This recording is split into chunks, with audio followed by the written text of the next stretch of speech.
मेरे जितने भी चैनल थे सारे डिमोनेटाइज हैं और इसी वजह से लाइव स्ट्रीम भी नहीं कर रहा, वो भी डिमोनेटाइज है, वो मोनेटाइज नहीं हुआ। तो अब ऐसे ही एपिसोड इसी पे डालूंगा, रेगुलर एपिसोड या फिर अल्टरनेट एपिसोड्स मैं प्रोवाइड करता रहूँगा। एक नया एपिसोड डेली दूंगा, बाकी के सीरीज़ के एपिसोड दूंगा। टेलीग्राम ज्वाइन कर लो, वहाँ पर भी एपिसोड्स कभी दे दूँगा करूँगा। बबली जब इस बार आरव के साथ निकली थी तभी उसने मन ही मन तय कर लिया था कि अगर उसे आरव की दूसरी स्त्रियों का सामना करना पड़े तो वह किसी भी हालत में परेशानी नहीं खड़ी करेगी। इसलिए जब वे हेवनली गॉड टेम्पल पहुंचने वाले थे तभी उसने खुद ही स्पिरिट बीस्ट पाउच में जाने का फैसला किया ताकि कोई असहज स्थिति न बने। अब जब वह समृद्धि के सामने खड़ी थी तो उसने अपना व्यवहार पूरी तरह विनम्र और झुका हुआ रखा। आरव ये सब देखकर अंदर से व्यथित हो गया। उसे लगा कि बबली जरूरत से ज्यादा समझदार और त्यागी है। उसने सोचा कि वह समृद्धि से कुछ कहे ताकि वह बबली को सहजता से स्वीकार कर सके, लेकिन उससे पहले ही समृद्धि ने खुद कहा कि इतना झुकने की जरूरत नहीं है, तुम मुझे बहन कह सकती हो। बबली ने तुरंत सिर झुकाकर कहा, बहन नहीं, आप मुझे सिर्फ बबली कहिए। समृद्धि ने मुस्कुराते हुए उसका हाथ पकड़ लिया और उसे अपने पास बैठा लिया और कहा, ठीक है छोटी बहन। समृद्धि के मन में कोई ईर्ष्या नहीं आई क्योंकि उसने पहले ही आरव के जीवन के बारे में बहुत कुछ सुन रखा था। उसमें सुनैना जैसी शक्तिशाली स्त्री भी थी, स्कारलेट विच भी थी और हेवनली गैंग पवेलियन की रहस्यमयी सुंदरी भी थी, इसलिए एक और स्त्री उसके लिए असंभव बात नहीं थी। बबली की आंखें नम हो गईं। उसने धीरे से कहा, धन्यवाद बहन। उसे उम्मीद नहीं थी कि समृद्धि इतनी सहज और दयालु होगी। उसके मन में एक गर्माहट सी भर गई। दोनों के बीच कोई टकराव नहीं हुआ बल्कि वे जल्दी ही एक दूसरे के साथ घुल मिल गईं। आरव ने ये दृश्य देखकर राहत की सांस ली और मन ही मन बहुत खुश हुआ। वो हंसते हुए बोला, बबली लिनेयर बहुत अच्छी है, तुम कुछ समय उसके साथ रहोगी तो खुद समझ जाओगी। बबली ने सिर हिलाकर हामी भर दी। फिर आरव ने समृद्धि से कहा, अब तुम्हें टेम्पल में अकेलापन नहीं लगेगा, बबली तुम्हारे साथ रहेगी। समृद्धि ने हल्के गुस्से में जवाब दिया, पूछने की क्या जरूरत थी। उसे अब समझ आ गया था कि आरव अचानक इतना नर्म क्यों हो गया था। वह पहले से ही स्थिति को संभालने की तैयारी कर रहा था। आरव बस मुस्कुरा दिया क्योंकि बात उम्मीद से ज्यादा आसानी से सुलझ गई थी। उसने मन ही मन सोचा कि आगे चलकर नैना, वीणा, आराध्य, काव्य और चांदनी के साथ भी ऐसी ही स्थिति आएगी, इसलिए अभी से नींव मजबूत करना जरूरी है।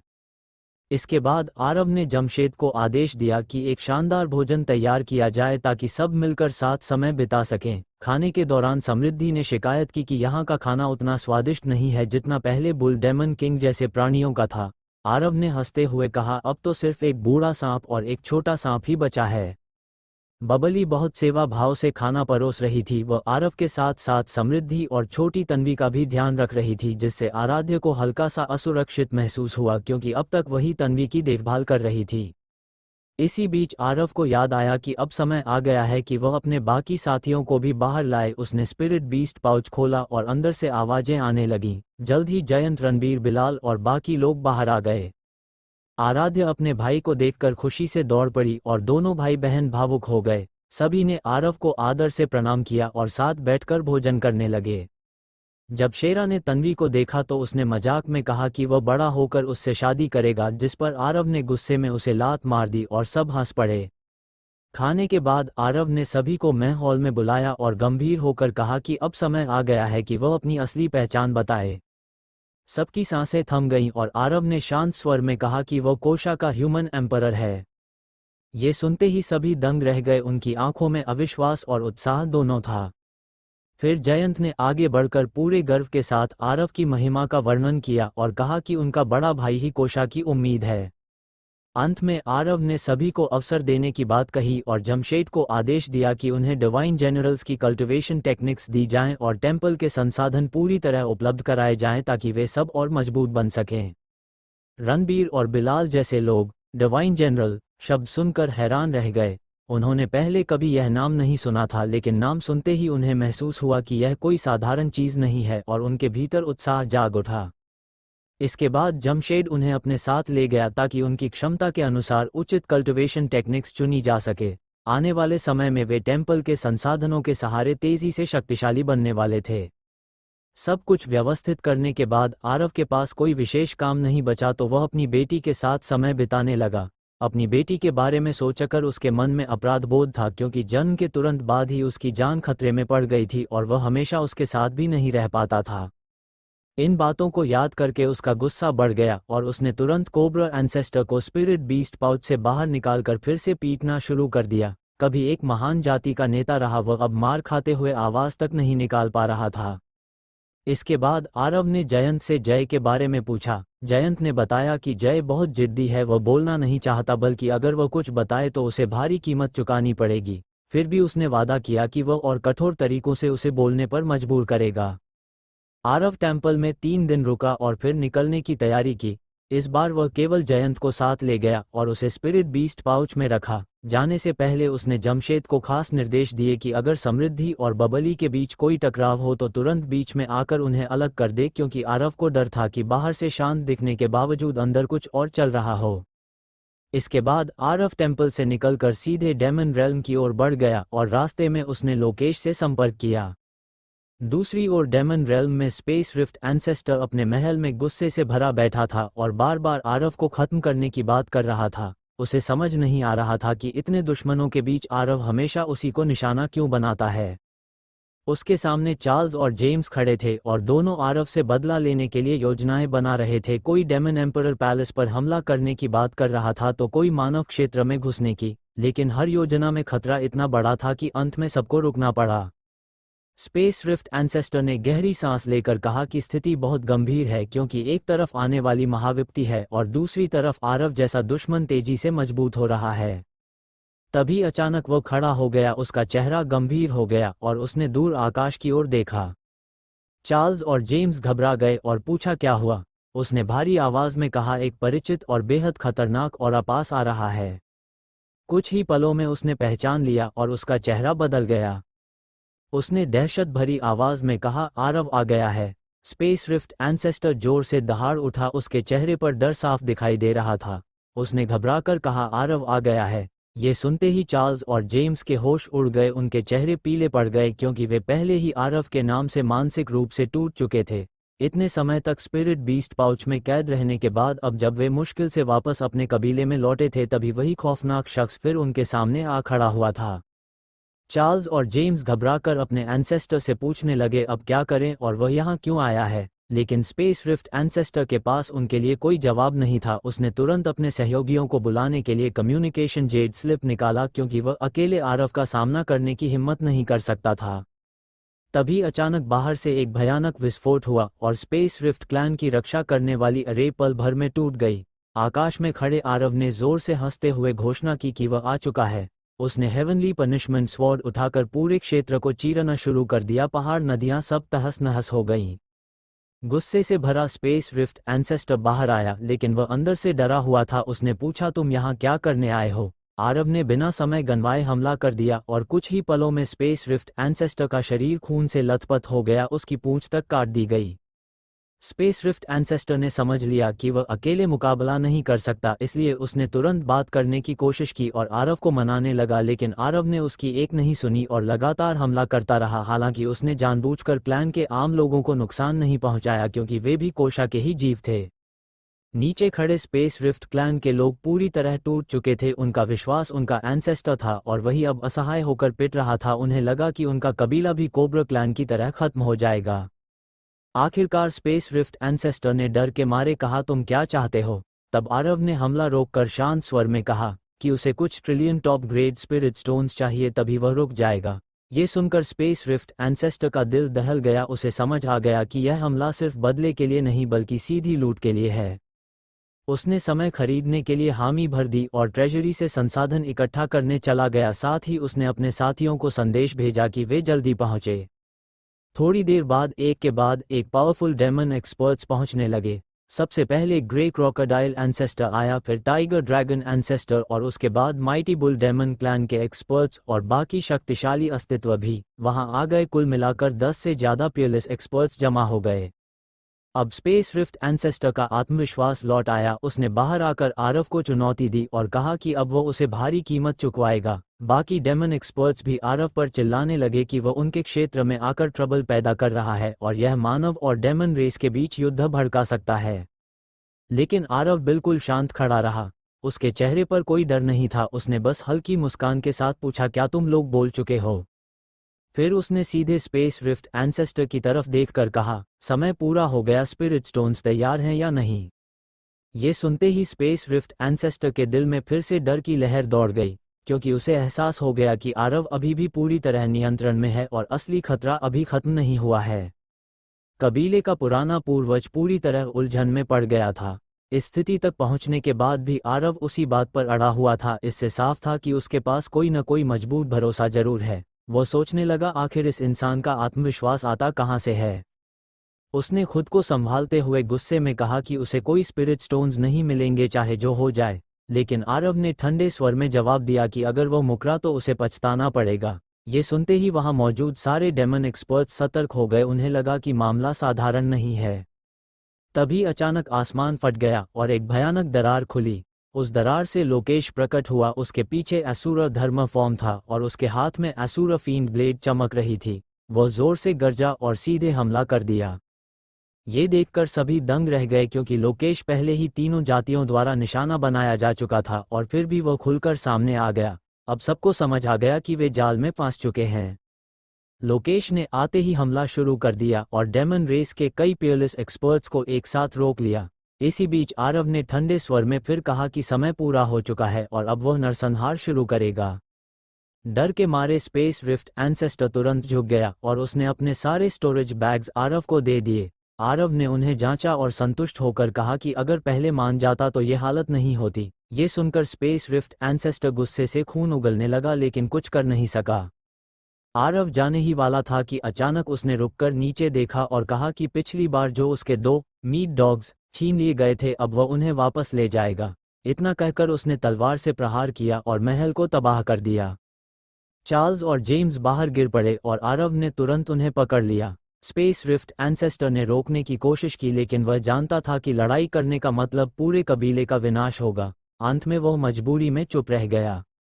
आरव दोनों को पकड़कर तेजी से वहां से निकल गया। दूसरी ओर लोकेश भी थोड़ी देर तक लड़ाई करके रास्ता साफ करते हुए चला गया। जब सब खत्म हुआ तो डेमन एक्सपर्ट्स को समझ आया कि यह पूरी योजना थी। आरव सामने से हमला कर रहा था और लोकेश छुपकर सही समय पर आया। सबसे ज्यादा नुकसान स्पेस रिफ्ट क्लैन को हुआ था। उनकी पूरी संपत्ति लूट ली गई और उनके 2 प्रतिभाशाली सदस्य फिर से पकड़ लिए गए। स्पेस रिफ्ट एंसेस्टर गुस्से और दुख से चिल्ला उठा, लेकिन अब कुछ भी करने की स्थिति में नहीं था। उधर आरव और लोकेश दूर जाकर मिले। लोकेश बेहद खुश था, क्योंकि इस एक ही काम में उन्हें भारी मात्रा में स्पिरिट स्टोन्स मिल गए थे। आरव ने बस हल्का सा मुस्कुराते हुए कहा कि अब अगला निशाना तय करना है। दोनों ने मिलकर तय किया कि अगला लक्ष्य माइटी बुल डेमन क्लैन होगा, क्योंकि वहां का मीट ज्यादा अच्छा है। कुछ समय बाद उसी कबीले के क्षेत्र में एक तेज रोशनी गिरी और सुरक्षा बैरियर टूट गया और आसमान में खड़े आरव ने जोर से घोषणा की कि वह अपना कर्ज वसूलने आया है।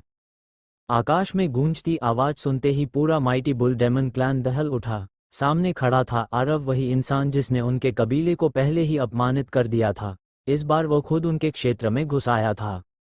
कबीले के असंख्य शक्तिशाली योद्धा क्रोध और भय दोनों से कांपते हुए आसमान की ओर दौड़े और बिना सोचे समझे उस पर टूट पड़े। लेकिन आरव ने बस एक हल्की सी हंसी के साथ उंगलियों से तलवार की तरह वार किया और एक ही प्रहार में सबको बुरी तरह घायल कर दिया। उसने उन्हें मारा नहीं, बल्कि सभी को बेहोश करके सीधे अपने स्पिरिट बीस्ट बैग में भर लिया, जैसे वे बस सामग्री हों।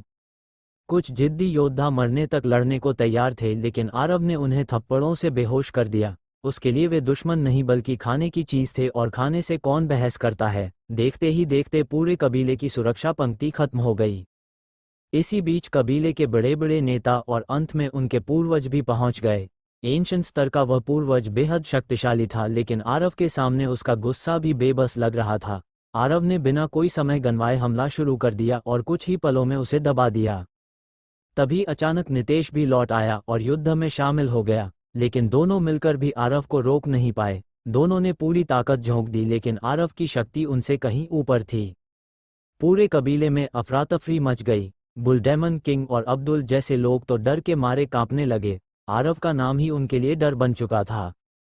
भारी नुकसान देखकर माइटी बुल डेमन एंसेस्टर ने अंत में समझौता करने का फैसला किया और ट्रिलियंस ऑफ स्पिरिट स्टोन्स देने पर राजी हो गया। उसने खजाने से भरे स्टोरेज बैग्स लाकर आरव को सौंप दिए। आरव ने संतुष्ट होकर उनकी तारीफ भी की कि वे पुराने कुत्ते से बेहतर निकले। लेकिन वह यहीं नहीं रुका, उसने कहा कि वह 2 पुराने दोस्तों को भी साथ ले जाएगा।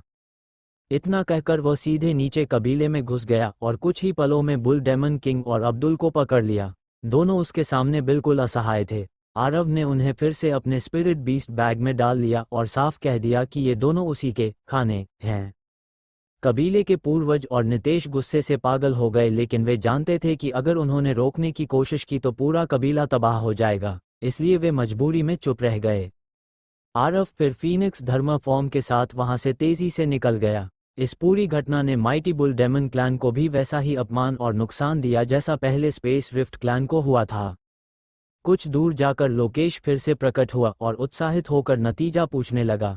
आरव ने उसे स्टोरेज बैग्स फेंके, लेकिन इस बार हिस्सा थोड़ा कम था क्योंकि लोकेश को लड़ने का मौका ही नहीं मिला। आरव ने बिना समय बर्बाद किए अगला लक्ष्य तय किया। अब उनकी नज़र थी ग्रे क्रोकोडाइल क्लैन पर। आरव और लोकेश की जोड़ी अब पूरी तरह लय में आ चुकी थी। लोकेश ने बिना किसी हिचकिचाहट के अगला निशाना तय करने पर हामी भर दी क्योंकि उसके लिए सबसे जरूरी था फायदा। दूसरी ओर आरव के लिए ये सभी डेमन रेस के शीर्ष विशेषज्ञ सिर्फ दुश्मन थे, इसलिए उनसे धन लूटना या दबाव बनाकर वसूलना उसे बिल्कुल भी गलत नहीं लगता था। इस बार उनका निशाना था ग्रे क्रोकोडाइल क्लैन। वहां का पूर्वज पहले ही खतरे को भांप चुका था। वह स्पेस रिफ्ट क्लैन और माइटी बुल डेमन क्लैन में हुई घटनाएं देख चुका था, इसलिए जल्दी जल्दी अपने क्षेत्र में लौट आया ताकि अचानक हमले से बच सके। उसे लगा कि अगर वह समय पर पहुंच गया तो शायद खतरा टल जाएगा, लेकिन किस्मत उसके साथ नहीं थी। अचानक उसे दूर से आती हुई भयानक आभा महसूस हुई और उसका दिल बैठ गया। अगले ही क्षण उसने पहचान लिया कि यह आभा आरव की है। उसका सबसे बड़ा डर सच हो चुका था। आरव ने दूर से ही उसे देख लिया और बिना देर किए हमला कर दिया। हेवनली पनिशमेंट स्वॉर्ड से निकली भयानक तलवार ऊर्जा ने पूरे क्षेत्र को हिला दिया। ग्रे क्रोकोडाइल एंसेस्टर ने अपनी पूरी ताकत लगाकर उस वार को रोका, लेकिन ये केवल शुरुआत थी। इसके बाद आरव ने और भी शक्तिशाली क्रॉसकार की तलवार तकनीक चलाई जिसने ग्रे क्रोकोडाइल एंसेस्टर के शरीर को कई बार तोड़ दिया और उनके कबीले की रक्षा प्रणाली भी चकनाचूर कर दी। नीचे पूरा कबीला भय और विनाश के बीच कांपने लगा। कुछ ही देर की लड़ाई में साफ हो गया कि ग्रे क्रोकोडाइल एंसेस्टर आरव के सामने टिक नहीं सकता। उसका शरीर बार बार टूट रहा था जबकि आरव लगभग बिना चोट के खड़ा था। आखिरकार जब उसे समझ आ गया कि लड़ाई जारी रखी तो मौत तय है, उसने खुद ही समझौते की बात छेड़ दी। आरव ने भी बिना घुमाए फिराए अपनी शर्त रख दी कि उसे trillions of top grade spirit stones चाहिए। ग्रे क्रोकोडाइल एंसेस्टर के पास कोई और रास्ता नहीं था। उसने तुरंत मान लिया और अपने कबीले का विशाल खजाना निकालने चला गया। लेकिन यहाँ कहानी में मोड़ आया। जब वह वापस लौटा तो उसका रवैया पूरी तरह बदल चुका था। उसने सिर्फ मांगी गई रकम ही नहीं बल्कि उससे ज़्यादा संसाधन आरव को दे दिए और साथ ही पुराने झगड़े खत्म करने का प्रस्ताव भी रखा। आरव इस बदलाव से थोड़ा हैरान जरूर हुआ, लेकिन उसने कोई जल्दबाजी नहीं दिखाई। उसने साफ कहा कि वह इस प्रस्ताव पर बाद में सोचेगा। असल में ग्रे क्रोकोडाइल एंसेस्टर ने समझ लिया था कि आरव और लोकेश की जोड़ी से टकराना आत्मघाती है, इसलिए उसने झुकना ही बेहतर समझा। अंत में आरव ने स्पिरिट स्टोन्स लेकर वहां से प्रस्थान किया। इस बार बिना ज्यादा खून खराबे के ही उसे अपना उद्देश्य मिल गया। कुछ दूर जाकर लोकेश फिर प्रकट हुआ और इस अप्रत्याशित नतीजे पर हंस पड़ा। आरव ने भी माना कि यह परिणाम उसकी उम्मीद से अलग था, लेकिन दोनों जानते थे कि अब समय कम है। जैसे ही बाकी कबीले सतर्क हो जाएंगे ये तरीका काम नहीं करेगा, इसलिए उन्होंने तुरंत अगला लक्ष्य तय किया। अब उनका अगला पड़ाव था टाइगर ड्रैगन क्लैन। आरव ने टाइगर ड्रैगन क्लैन को कभी पहले छेड़ा भी नहीं था, लेकिन इस कबीले ने खुद ही अलायंस में शामिल होकर उसके खिलाफ कई बार शिकार अभियान चलाया था, इसलिए अब बदला लेना तय था। जैसे ही टाइगर ड्रैगन एंसेस्टर को ग्रे क्रोकोडाइल क्लैन से चेतावनी मिली, वह बेचैन हो गया और पूरे कबीले को युद्ध के लिए तैयार कर दिया, यहाँ तक कि भागने की तैयारी भी करा दी। लेकिन वह जानता था कि यह सब शायद बेकार साबित होगा। कुछ ही क्षणों में वह डर सच हो गया जब दूर से आरव की भयावह आभा महसूस हुई। टाइगर ड्रैगन एंसेस्टर तुरंत बाहर निकला और गरजते हुए उसका सामना किया, लेकिन आरव ने बिना देर किए फीनिक्स धर्मा फॉर्म के साथ हमला कर दिया। उस पर मौजूद फीनिक्स और ट्रू ड्रैगन की मिश्रित आभा ने टाइगर ड्रैगन एंसेस्टर के मन में हीनता और भय पैदा कर दिया, जिससे उसकी शक्ति और भी कमजोर पड़ गई। कुछ ही समय में आरव ने उसे पूरी तरह दबा दिया। उसका शरीर कई बार टूट गया और अंत में उसे हार माननी पड़ी। मजबूरी में उसने ट्रिलियंस ऑफ स्पिरिट स्टोन्स देकर अपनी जान और कबीले को बचाया और आरव संतुष्ट होकर वहां से निकल गया। इसके बाद आरव ने बिना रुके 5 horn red leopard clan, ancient dragon elephant clan और अन्य कबीले पर भी हमला किया। जहां जहां गया वहां उसने पहले उन्हें बुरी तरह हराया, फिर भारी मात्रा में स्पिरिट स्टोन्स वसूले और कभी कभी अपने पुराने शिकार यानी पकड़े गए युवाओं को भी वापस अपने स्पिरिट बीस्ट बैग में भर लिया। इस पूरी श्रृंखला के बाद आरव ने आखिरकार रुकने का फैसला किया। लोकेश तो अभी और लूटना चाहता था, लेकिन आरव ने साफ कहा कि अब इसका कोई फायदा नहीं, क्योंकि ये दुश्मन अब उसके लिए बहुत कमजोर हो चुके हैं और उससे उसे ज्यादा विकास नहीं मिल रहा। असल में आरव का लक्ष्य सिर्फ धन इकट्ठा करना नहीं था, बल्कि खुद को लड़ाई के जरिए निखारना भी था। लेकिन जब उसे लगा कि इससे आगे कोई खास प्रगति नहीं हो रही तो उसने अगला कदम तय किया। वह डेमन रेल्म छोड़कर तीनों जातियों की सीमा के पास एक गुफा में छिप गया और ट्रिब्यूलेशन रेल्म में प्रवेश की तैयारी शुरू कर दी। उसने अपने पास जमा लगभग 1,00,000 प्राचीन वस्तुओं को निकाला और मिरियड मैनिफेस्टेशंस तथा एनलाइटनमेंट सीड को उन्हें अवशोषित करने दिया ताकि वे पूरी तरह मजबूत हो जाएं। इसके साथ साथ उसने अपनी आत्मा को स्टार चार्ट में भेजकर दुर्लभ औषधियों से अपनी शक्ति को और बढ़ाया, कई प्राइमोर्डियल क्लोन्स बनाए और हर स्तर पर खुद को चरम सीमा तक पहुंचाने की कोशिश की। हर बार जब वह ब्रेक थ्रू के करीब पहुंचता, वह जानबूझकर अपनी शक्ति दबा देता ताकि नींव और मजबूत हो सके। 3 महीने पलक झपकते ही बीत गए।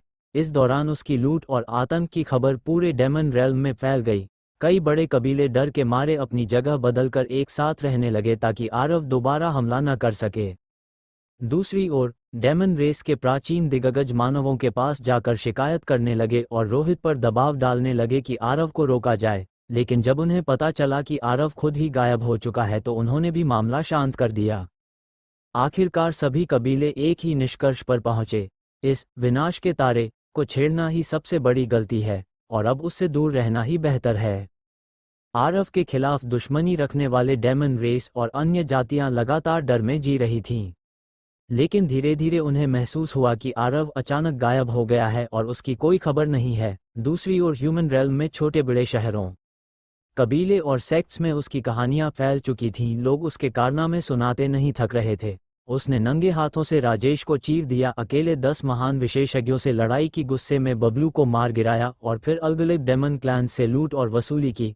अब हाल ये था कि आरव हर उम्र के इंसानों के लिए एक आइडल बन चुका था। किसी को यह नहीं पता था कि इस दौरान वह तीनों जातियों के मिलन स्थान पर छिपकर अपनी ताकत को निखार रहा है और अंतिम तैयारी कर रहा है। अंतहीन गहराई वाले अबिस में खड़े होकर आरव ने धीरे से कहा कि अब समय आ गया है ब्रेक थ्रू करने का। उसकी शक्ति अपनी चरम सीमा पर पहुंच चुकी थी और अब उसे दबाकर रखना संभव नहीं था। इस दौरान उसने लगभग 100 सितारों को तोड़ दिया था और खुद को पूरी तरह पीक कंडीशन में पहुंचा लिया था। उसने मुस्कुराकर कहा कि अगर इतनी तैयारी के बाद भी वह हेवनली ट्रिब्यूलेशन से नहीं बच पाया तो शायद आकाश ही उसे मिटाना चाहता है। उसने हेवनली सीक्रेट टोकन निकालकर उसमें स्पिरिचुअल पावर डाली और राज को संदेश भेजा कि हेवनली मिस्ट्री सेक्ट से लोग उसकी सुरक्षा के लिए आएं। फिर भी उसे संतोष नहीं हुआ, इसलिए उसने लोकेश को भी संपर्क किया ताकि कोई जोखिम न रहे। 3 दिन बाद अचानक तीनों जातियों के मिलन स्थान पर भयानक विस्फोट हुआ, जिसकी गूंज लाखों मील तक फैल गई। धरती कांप उठी, आकाश फटने लगा और आसपास का ब्लैक मार्केट पूरी तरह अफरातफरी में डूब गया। लोगों को लगा कि फिर कोई बड़ी लड़ाई शुरू हो गई है, लेकिन कुछ ने पहचान लिया कि यह आरव की शक्ति है और वह ब्रेक थ्रू कर रहा है। खबर आग की तरह फैल गई और ह्यूमन, डेमन और मॉन्स्टर, तीनों जातियों के शक्तिशाली लोग वहां पहुंचने लगे।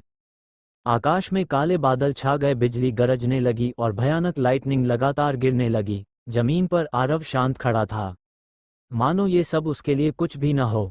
उसकी शक्ति रूपांतरित हो रही थी और वह ट्रिब्यूलेशन रेल्म में प्रवेश करने वाला था, लेकिन ये सिर्फ शुरुआत थी। आकाश में काले बादलों से एक विशाल चेहरा बना जिसकी आंखें बिजली से बनी थीं और उसमें अपार शक्ति थी। उसने डिवाइन अथॉरिटी के साथ कहा कि आरव को स्वर्ग और पृथ्वी माफ नहीं करेंगे, लेकिन आरव ने उसकी परवाह ही नहीं की। उसने ठंडे स्वर में कहा कि एक दिन वह स्वयं उसे नष्ट कर देगा। भयानक काली बिजली पहाड़ जितनी मोटी होकर गिरती रही, हर बार आरव के शरीर और आत्मा को मिटाने के लिए था, लेकिन वह पूरी तरह सुरक्षित रहा। उसने मजाक में कहा कि क्या हेवनली डाउ थक गया है।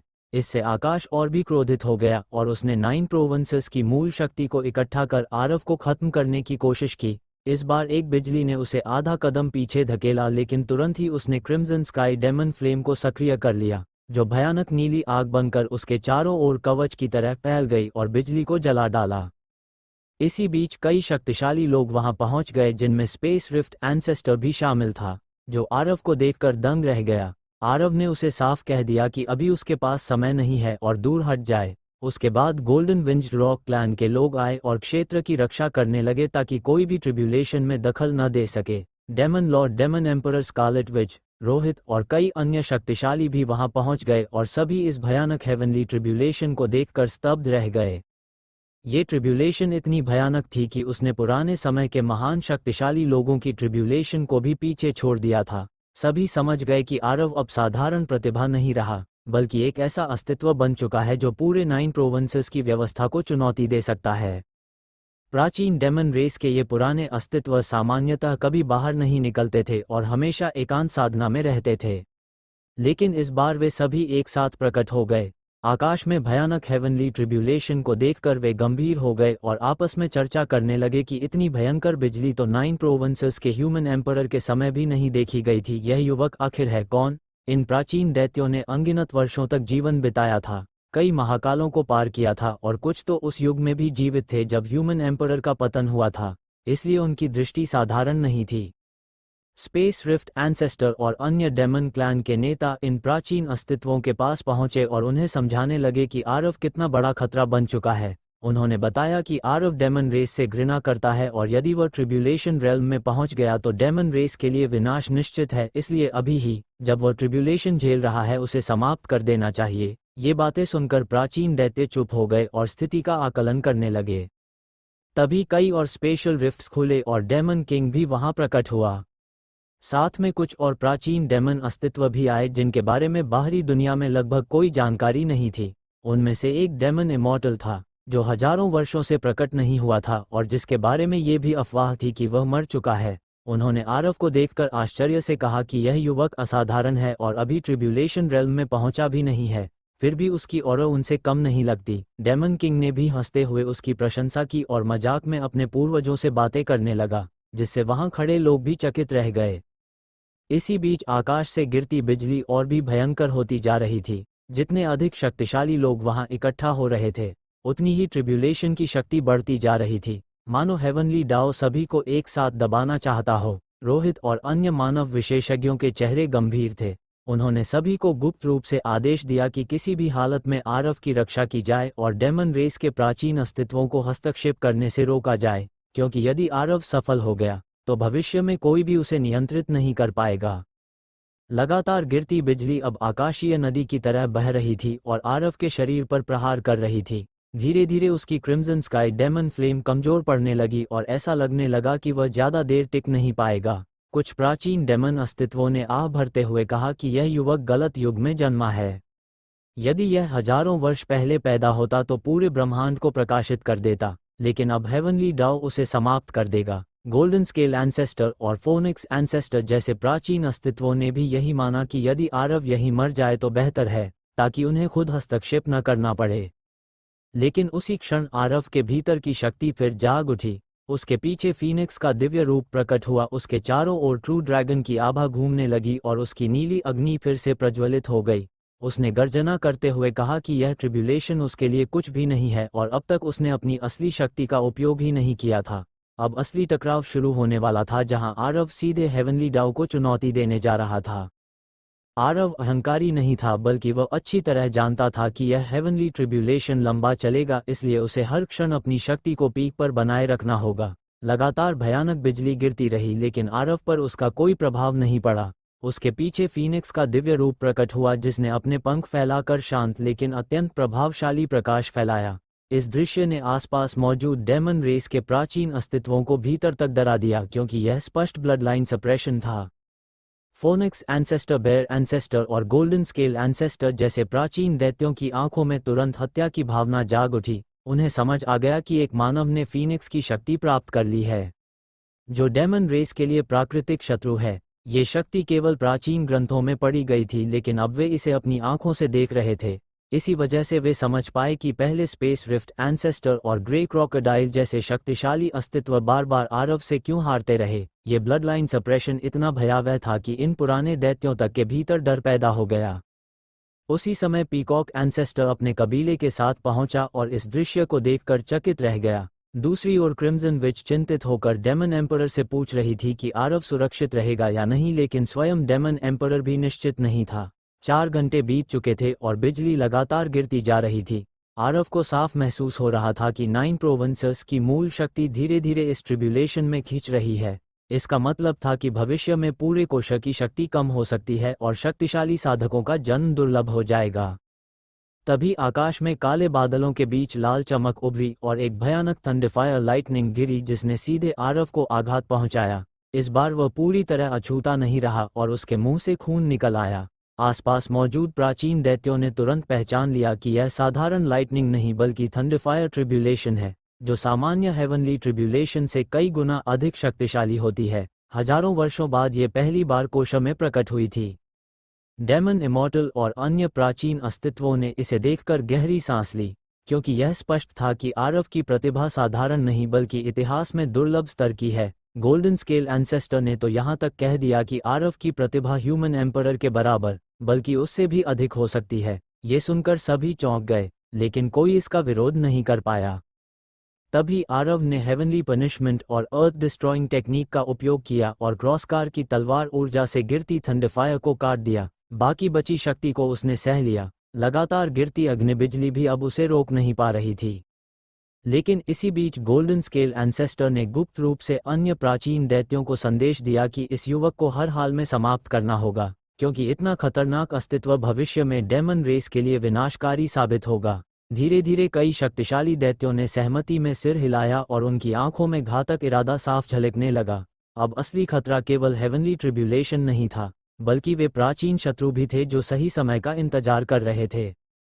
आरव की भयावह शक्ति देखकर डेमन रेस के प्राचीन अस्तित्वों के मन में एक ही विचार था कि ऐसे राक्षसी प्रतिभा वाले मानव को हर हाल में समाप्त करना होगा। यदि वह जीवित रहा और आगे बढ़ गया तो भविष्य में डेमन रेस के सभी महान विशेषज्ञ और यहाँ तक कि ये प्राचीन दैत्य भी उसके सामने झुकने को मजबूर हो जाएंगे। ये स्थिति उनके लिए अस्वीकार्य थी, चाहे वे जानते हों कि आरव ही 9 प्रोविंसेस को आने वाली महाविनाशकारी कैलेमिटी से बचाने की आशा क्यों न हो। इन प्राचीन दैत्यों ने एक दूसरे की ओर देखा और योजना बनाई कि अगली बार जब थंडरफायर लाइटनिंग गिरेगी उसी क्षण वे सभी मिलकर आरव पर हमला करेंगे और एक ही वार में उसे समाप्त कर देंगे। उनका इरादा साफ था कि वार करने के बाद तुरंत हेवनली ट्रिब्यूलेशन के क्षेत्र से बाहर निकल जाएंगे ताकि स्वयं उस विनाशकारी शक्ति का शिकार न बने। तभी एक और भयानक बिजली गिरी और आरव ने उसे तोड़ दिया, लेकिन इस बार उसे चोट लगी। उसी क्षण उसने महसूस किया कि अनेक शक्तिशाली आभाएं उसे निशाना बना रही हैं। उसकी आंखें ठंडी हो गईं। उसे समझ आ गया कि ये सब उसे खत्म करने की योजना बना चुके हैं, लेकिन सोचने का समय नहीं मिला, क्योंकि अगली ही क्षण एक और भयानक प्रहार आ गिरा। जैसे ही गोल्डन स्केल एंसेस्टर ने संकेत दिया कि अब हमला करना है, उसी समय अचानक आकाश फट गया और धर्मराज हेवनली मिस्ट्री सेक्ट के शक्तिशाली विशेषज्ञों के साथ प्रकट हो गया। उसकी आंखों में ठंडा क्रोध था और उसने सीधे उन प्राचीन दैत्यों को चेतावनी दी। ये दृश्य देखते ही सभी रुक गए, क्योंकि कोई भी धर्मराज के सामने टकराने की हिम्मत नहीं कर सकता था। रोहित और अन्य मानव शक्तियां भी सतर्क थीं। वे जानते थे कि यदि ये दैत्य जबरदस्ती हमला करते हैं तो स्थिति बेकाबू हो सकती है। धर्मराज ने अभी सीधा हमला नहीं किया, लेकिन उसकी मौजूदगी ही इतनी भारी थी कि पूरे क्षेत्र में सन्नाटा छा गया। इसी बीच ट्रिब्यूलेशन और भी भयानक होती गई। आरव की स्पिरिचुअल पावर लगभग समाप्त हो चुकी थी, इसलिए उसने अपने प्राइमोर्डियल क्लोन्स को रिफाइन कर ऊर्जा पुनः प्राप्त की। खून से लथपथ होने के बावजूद उसने आकाश की ओर देखकर चुनौती दी, मानो वह हेवनली डाउ को ही ललकार रहा हो। फिर एक साथ दर्जनों थंडरफायर लाइटनिंग गिरी, मानो उसे एक ही वार में मिटा देना चाहती हो। आरव ने गर्जना की और डिवाइन फीनिक्स स्लैश का प्रयोग किया। उसके पीछे फीनिक्स का रूप चमका और उसकी सुनहरी लाल शक्ति तलवार बनकर आकाश को चीरती हुई ऊपर उठी। टक्कर इतनी भयानक थी कि आसपास खड़े शक्तिशाली लोग भी डगमगा गए। लेकिन ट्रिब्यूलेशन खत्म होने का नाम नहीं ले रही थी। लगातार अग्नि और बिजली बरसती रही। डेमन एम्परर, डेमन लॉर्ड और डेमन किंग जैसे शक्तिशाली लोग भी भीतर ही भीतर प्रार्थना कर रहे थे कि आरव इस परीक्षा को पार कर ले। वहीं दूसरी ओर डेमन रेस के कई प्राचीन अस्तित्व भय और असमंजस में थे। धीरे धीरे आरव की शक्ति फिर खत्म होने लगी और वह थकावट की सीमा पर पहुंच गया। आकाश में मौजूद हेवनली डाउ का चेहरा ठंडे स्वर में बोला कि जो उसके विरुद्ध जाता है उसका विनाश निश्चित है। लेकिन आरव ने खून से लथपथ अवस्था में भी हंसते हुए उसे तुच्छ कहा। इस पर स्वर्ग और अधिक क्रोधित हो उठा और भी भयानक बिजली बरसाने लगा। लेकिन इस बार आरव ने अंतिम दांव खेला। उसने गर्जना की और अपने शरीर पर इमॉर्टल जेड की शक्ति प्रकट कर दी। अब लड़ाई अपने सबसे निर्णायक चरण में प्रवेश कर चुकी थी, जहां यह तय होना था कि आरव स्वर्ग को चुनौती देकर जीवित रहेगा या पूरी तरह नष्ट हो जाएगा। आरव ने जोर से गर्जना की और डिवाइन फीनिक्स स्लैश का प्रयोग किया। उसकी दिव्य शक्ति आकाश को चीरती हुई ऊपर उठी और गिरती हुई अग्नि व बिजली को सीधे काटकर अलग कर दिया। इमॉर्टल जेड की शक्ति 9 प्रोविंसेस की नहीं थी, इसलिए उसने हेवनली डाउ को भी चौंका दिया। इस बार डिवाइन फीनिक्स स्लैश पहले से कहीं अधिक भयानक थी, जिसने सीधे आकाश को चीरते हुए हेवनली डाउ के चेहरे को 2 भागों में विभाजित कर दिया। आकाश में बना वह विशाल चेहरा क्रोध से पागल हो उठा। उसकी बिजली से बनी आंखों से अनगिनत लाइटनिंग निकलने लगी। आसपास खड़े सभी प्राचीन दैत्य और महान विशेषज्ञ स्तब्ध रह गए। उन्हें विश्वास ही नहीं हो रहा था कि कोई अभी ट्रिब्यूलेशन रेल्म में प्रवेश भी नहीं किया हुआ व्यक्ति इतनी भयानक शक्ति दिखा सकता है। कुछ ने तो ये तक कह दिया कि यह शक्ति ह्यूमन एम्परर से भी आगे निकल चुकी है। हेवनली डाउ और अधिक क्रोधित हो गया और उसने 9 प्रोविंसेस की मूल शक्ति को और तेजी से खींचना शुरू कर दिया, मानो अंतिम प्रहार की तैयारी कर रहा हो। लेकिन आरव शांत था। उसे पता था कि हेवनली ट्रिब्यूलेशन की एक समय सीमा होती है और अब केवल कुछ ही मिनट बचे हैं। उसने ठंडे स्वर में कहा कि वह इस बाहरी हेवनली डाउ को 9 प्रोविंसेस में अत्याचार नहीं करने देगा और आज उसे ही नष्ट कर देगा। उसके शब्दों में ऐसी प्रभुत्वशाली शक्ति थी कि आसपास खड़े सभी लोग स्तब्ध रह गए। उसके पीछे फीनिक्स का रूप गर्जना करने लगा। ट्रू ड्रैगन की ऊर्जा उसके चारों ओर घूम रही थी और उसकी अग्नि कवच नीली चमक से भर उठा। धर्मराज ने उसे देखा तो उसे मानो पुराने ह्यूमन एम्परर की छवि दिखाई दी। यहाँ तक कि डेमन रेस के प्राचीन अस्तित्व भी उस क्षण उसकी वीरता से प्रभावित हो गए। फिर अचानक आरव ने इमॉर्टल जेड की शेष शक्ति को अपने दाहिने हाथ में समेट लिया। उसका हाथ सुनहरी रोशनी से चमक उठा। रोहित ये देखकर चौंक गया और समझ गया कि यह गॉडफॉल टेक्निक है, लेकिन आरव का रूप इससे भी अधिक भयावह था। हेवनली डाउ के चेहरे पर पहली बार डर दिखाई दिया। आरव ने गर्जना की और गॉडफॉल्स का प्रयोग करते हुए एक घूंसा मारा। वह सुनहरी शक्ति आकाश को चीरती हुई गई। उसने बिजली को तोड़ दिया और सीधे हेवनली डाउ के चेहरे पर जा लगी। एक भयानक विस्फोट हुआ। आकाश में फैले काले बादल बिखर गए और चारों ओर उजाला फैल गया। ऐसा लगा मानो उसने सच में हेवनली डाउ को नष्ट कर दिया हो। आसपास खड़े सभी लोग स्तब्ध रह गए। उन्हें विश्वास ही नहीं हो रहा था कि यह सब सच है। लेकिन अगले ही क्षण टूटे हुए बादल फिर से इकट्ठा होने लगे और हेवनली डाउ का चेहरा फिर प्रकट हुआ। हालांकि अब वह पहले से कमजोर और धुंधला था। वह क्रोध से भरा हुआ था, लेकिन अब समय समाप्त हो चुका था, इसलिए वह और शक्ति नहीं जुटा सका।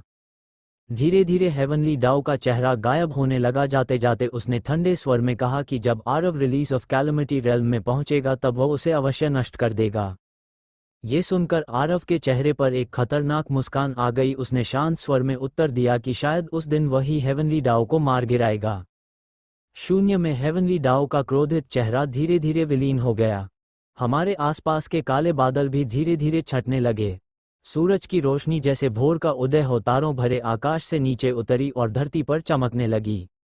आरव शांत बना रहा। उसकी आभा निरंतर परिवर्तन और उत्कर्ष से गुजर रही थी। वह धीरे धीरे कंट्रोलिंग कॉल्ड्रन रेल्म से ट्रिब्यूलेशन रेल्म की ओर बढ़ गया। स्वर्गीय विपत्ति समाप्त हो चुकी है। अब आपदा शुरू हो चुकी है। ब्रेक थ्रू करो। आरव गरज उठा और उसके नासन सोल रेल्म की बाधा एक झटके में टूट गई। आरव की आभा तुरंत ट्रिब्यूलेशन रेल्म के पहले स्तर के प्रारंभिक चरण तक पहुंच गई। धड़ाम धड़ाम, इस ब्रेक थ्रू ने भारी हलचल मचा दी। भयानक झटके चारों ओर फैल गए।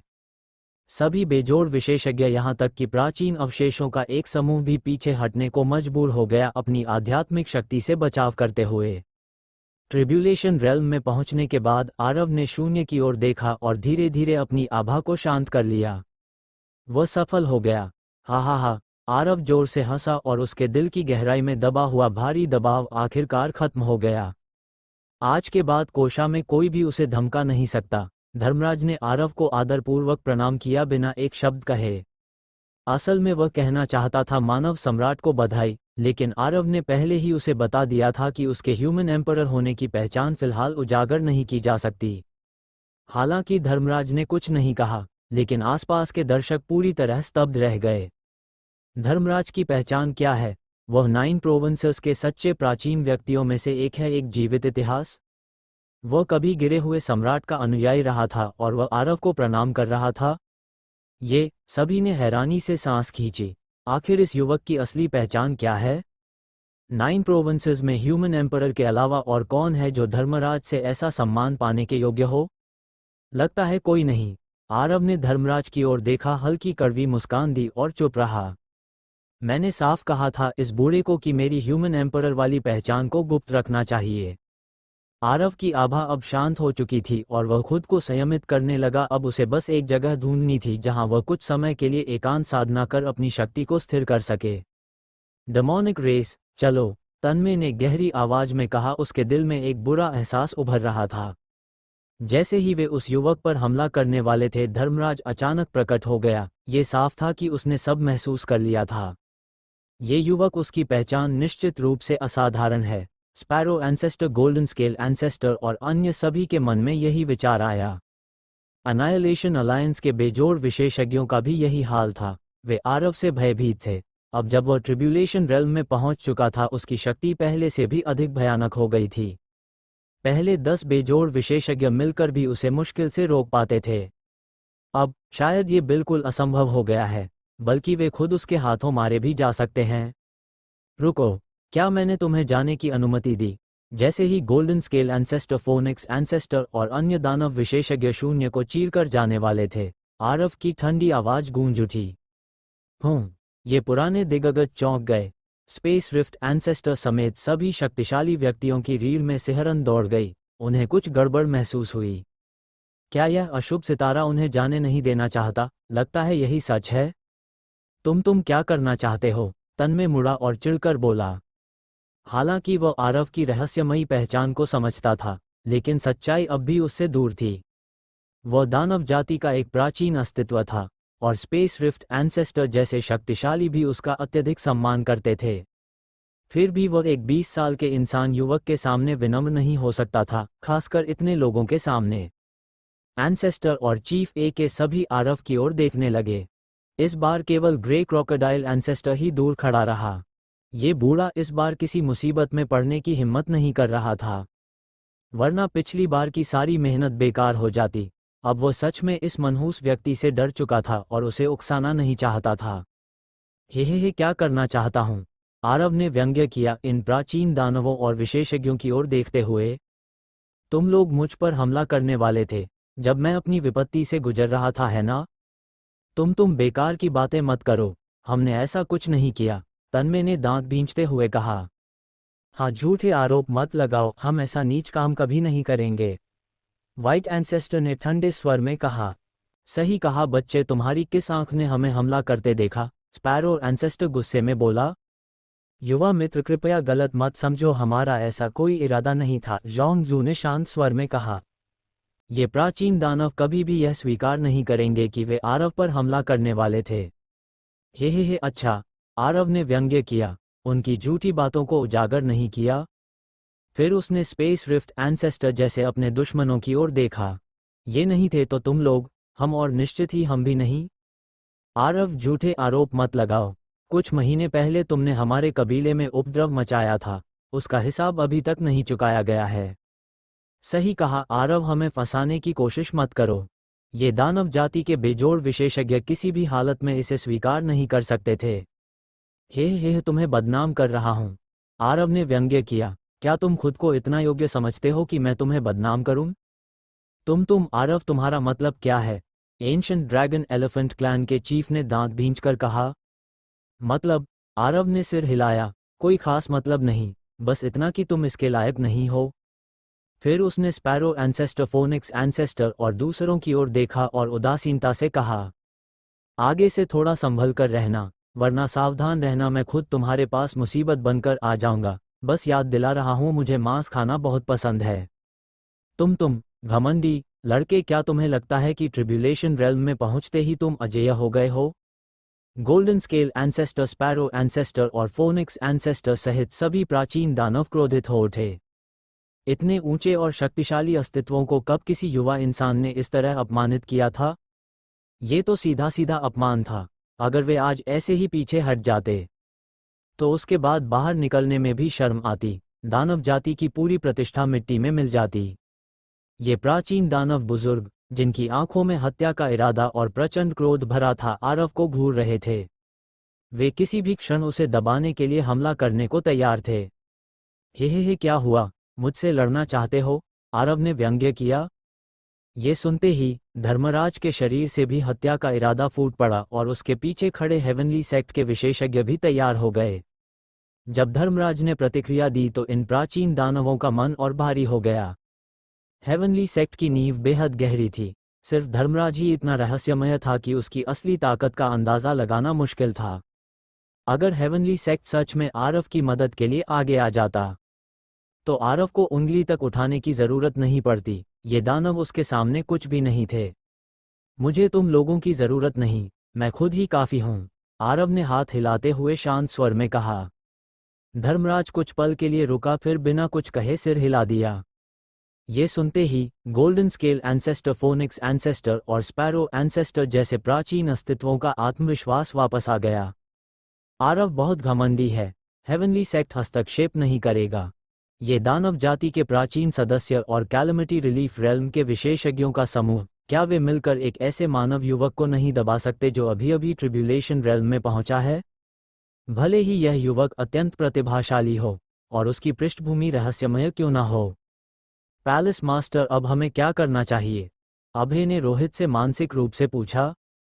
फिलहाल चिंता मत करो, रोहित ने कहा, चूंकि आरव ने ऐसा कहा है और धर्मराज भी मौजूद है तो ये प्राचीन दानव कोई बड़ी समस्या नहीं खड़ी कर सकते।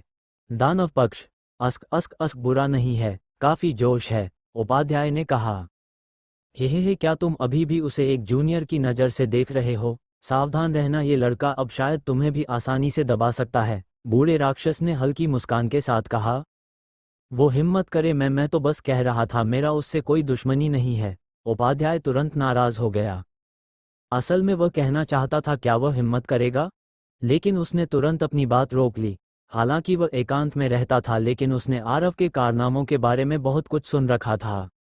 ये लड़का कुछ भी कर सकता है। गोल्डन विंज्ड रॉक एंसेस्टर पहले अपनी वफादारी दिखाना चाहता था, लेकिन जब उसने देखा कि आरव ने धर्मराज को हस्तक्षेप न करने को कहा है तो वह भी चुप रहा। डेमन लॉर्ड्स, डेमन एम्परर्स और डेमन किंग्स का भी यही हाल था। उन्हें आरव की बिल्कुल चिंता नहीं थी।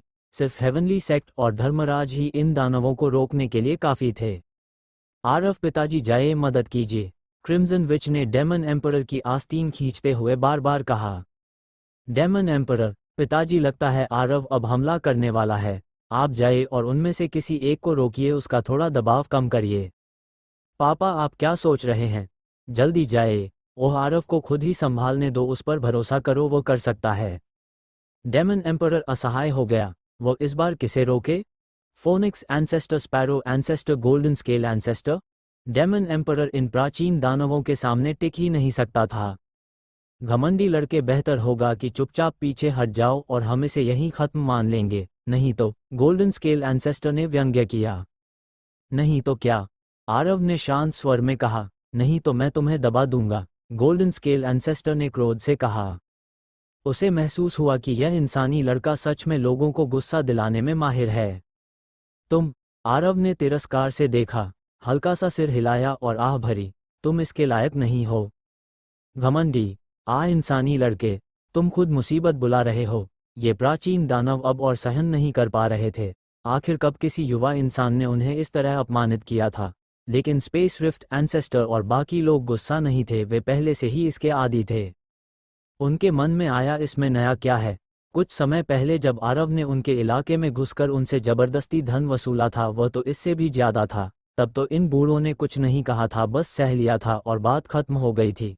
और अब मैं तो बस सच बता रहा हूँ, देखो तुम लोग कितने भड़क गए हो। दफा हो जाओ, मैं सिर्फ चेतावनी दे रहा हूँ, बेहतर होगा मुझसे उलझना मत, आरव ने बेपरवाही से कहा और अधीर होकर हाथ हिलाया। उसके इस रवैये ने उन प्राचीन दानवों को पूरी तरह भड़का दिया जो हजारों सालों से ऊंचे स्थान पर बैठे थे। उनकी आभा उफान मारने लगी और उनकी हत्या की इच्छा साफ महसूस हो रही थी।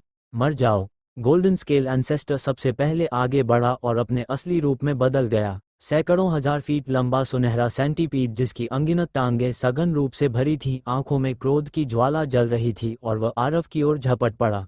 स्पैरो एंसेस्टर भी अपने असली रूप में प्रकट हुआ, आग में लिपटा हुआ एक दिव्य पक्षी जिसकी आभा बेहद भयावह थी। बेयर एंसेस्टर एक विशाल दानवी भालू बन गया, अपने नुकीले दांत दिखाते हुए आरव पर झपटा। फोनिक्स एंसेस्टर भी एक भयंकर फोनिक्स रूप में बदल गया, उसके शरीर पर बिजली और गर्जना लिपटी हुई थी।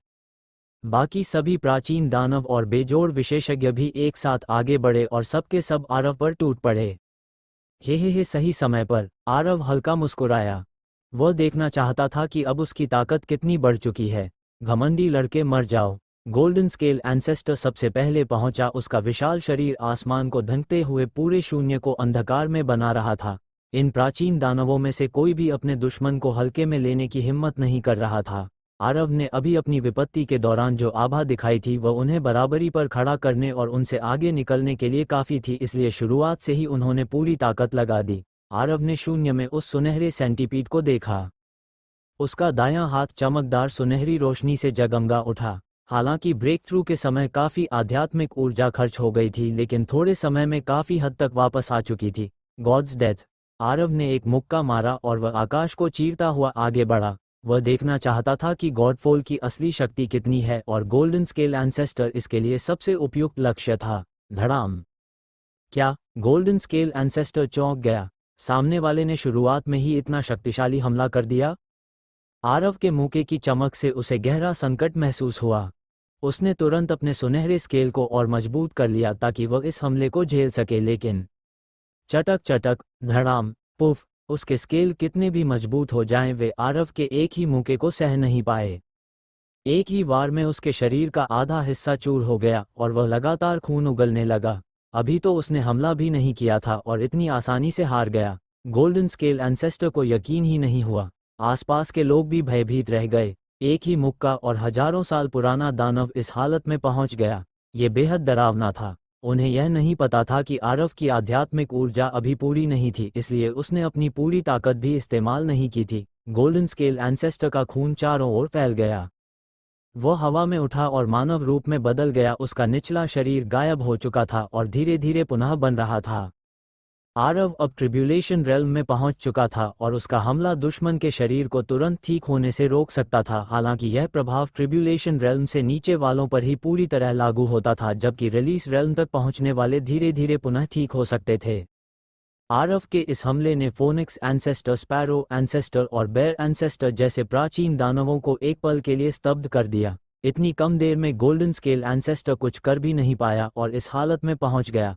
तन में बिजली से घिरा हुआ बेहद तेज गति से आरव के सामने पहुंच गया और उसने अपने मुंह से भयानक बिजली छोड़ी आरव को खत्म करने के लिए, लेकिन आरव ने इसका सामना नहीं किया बल्कि अपने शरीर से ही उस बिजली को सह लिया। क्या? तन में हैरान रह गया।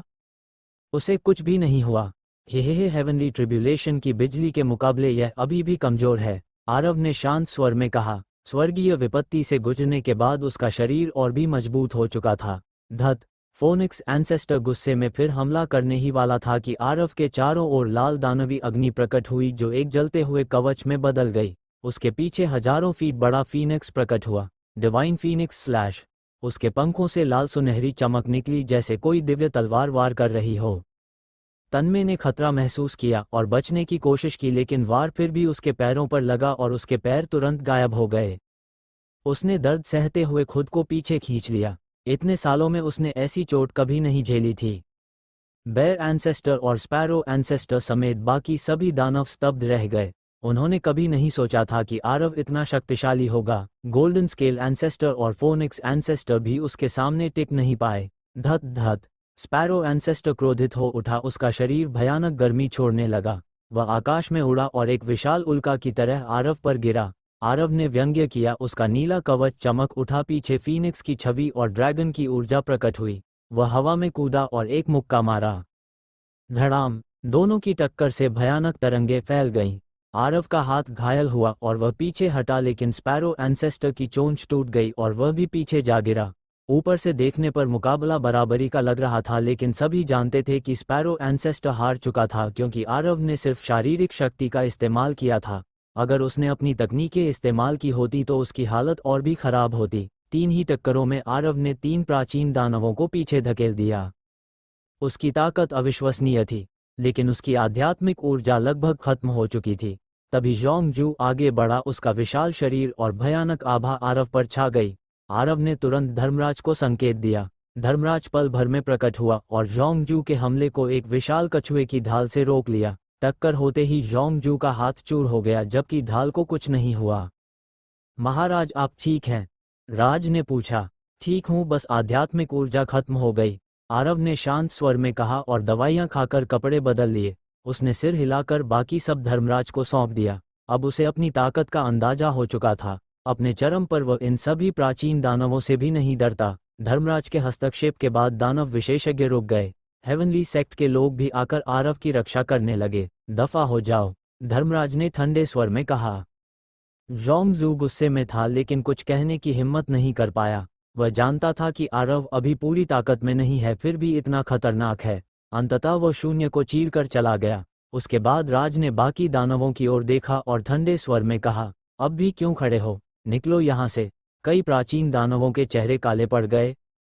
पूरे 9 प्रोविंसेस में आजकल बहुत कम लोग थे जो उनसे इस तरह खुलेआम इस लहजे में बात करने की हिम्मत करते थे। वो समूह विरोध करने की हिम्मत नहीं जुटा पाया। उन्होंने आरव की ओर गहरी नज़र डाली और फिर शून्य को चीरते हुए चले गए। यहाँ तक कि सबसे उग्र स्वभाव वाला स्पैरो एंसेस्टर भी इस समय कुछ कठोर कहने की हिम्मत नहीं कर पाया। आरव बहुत भयावह था। वह पहले ही ट्रिब्यूलेशन रेल्म में पहुंच चुका था और जब उसकी शक्ति पूरी तरह लौट आएगी और वह कुछ छोटे छोटे स्तर और पार कर लेगा, तब उसका सामना करना उनके बस की बात नहीं होगी। जब भी उनका सामना आरव से होगा उन्हें केवल भागना ही पड़ेगा। Space rift ancestor, ancient dragon, elephant clan chief, ostrich ancestor Nitesh और बाकी सभी बेजोड़ शक्तिशाली जिनकी आरव से दुश्मनी थी अंदर ही अंदर पीड़ा झेल रहे थे। सब खत्म हो गया, पूरी तरह खत्म। वे अभी भी पलटवार करने के बारे में सोच रहे थे लेकिन नतीजा ये हुआ कि यह अशुभ सितारा और भी ताकतवर हो गया। अब आरव और उसके लोगों के सामने उनके पास विरोध करने की इच्छा भी नहीं बची थी। अगली बार अगर आरव उनके इलाके में आया तो उन्हें चुपचाप स्पिरिट स्टोन्स दे देने चाहिए। जान बचाने के लिए झुक जाना ही बेहतर होगा। हिस हिस हिस। ये सभी दानव जाति के बेजोड़ विशेषज्ञ शून्य को चीरते हुए एक एक कर चले गए। सबके जाने के बाद ग्रे क्रोकोडाइल एंसेस्टर ने थोड़ी देर सोचा, फिर आरव की ओर देखा, झुककर जबरन मुस्कुराते हुए बोला, लॉर्ड, मैंने अभी कोई हाथ नहीं उठाया था। मेरी ग्रे क्रोकोडाइल क्लैन हमेशा आपकी मित्र रहेगी। आरव, सामने वाला शायद इस बात से डर रहा था कि कहीं आरव गलत न समझ ले। और सच में यही बात थी। ग्रे क्रोकोडाइल एंसेस्टर की इस झुकने और समय के अनुसार बदलने की क्षमता ने आसपास के लोगों को निरुत्तर कर दिया, लेकिन वे इसे समझ सकते थे। इस स्थिति में विरोध करने से क्या फायदा? आरव अब सिर्फ अपनी ताकत में ही नहीं बल्कि हेवनली मिस्ट्री सेक्ट का समर्थन भी उसके पीछे था। और धर्मराज का रवैया देखकर साफ था कि आरव की पृष्ठभूमि बेहद असाधारण है। चलो अब आगे से इस लड़के के साथ थोड़ा ज्यादा सम्मान से पेश आना होगा, पुराने दानव साधु ने कड़वी मुस्कान के साथ कहा और शून्य को चीरकर चला गया। तुम्हें बताने की जरूरत नहीं, डेमन इम्मोर्टल ने होंठ सिकोड़ते हुए कहा और वह भी चला गया। रोहित बाहर से शांत था लेकिन अंदर से बेहद खुश। मेरा यह अद्भुत दामाद तो सच में आसमान छू रहा है। आरव, इसी समय रेड विच तेजी से उड़कर आई और आरव की बाहों में समा गई। तुम ठीक हो? तुमने तो मुझे डरा ही दिया था। मैं ठीक हूँ, चिंता मत करो। आरव ने उसके कंधे पर हाथ रखकर मुस्कुराते हुए कहा। डेमन एम्परर मुस्कुराया और उसकी छाती गर्व से चौड़ी हो गई। देखो, यह मेरी बेटी है और वह मेरा दामाद। रोहित का चेहरा थोड़ा खींच गया। वह भी वहां जाना चाहता था लेकिन अब पछता रहा था कि इस बार सुनैना को साथ क्यों नहीं लाया।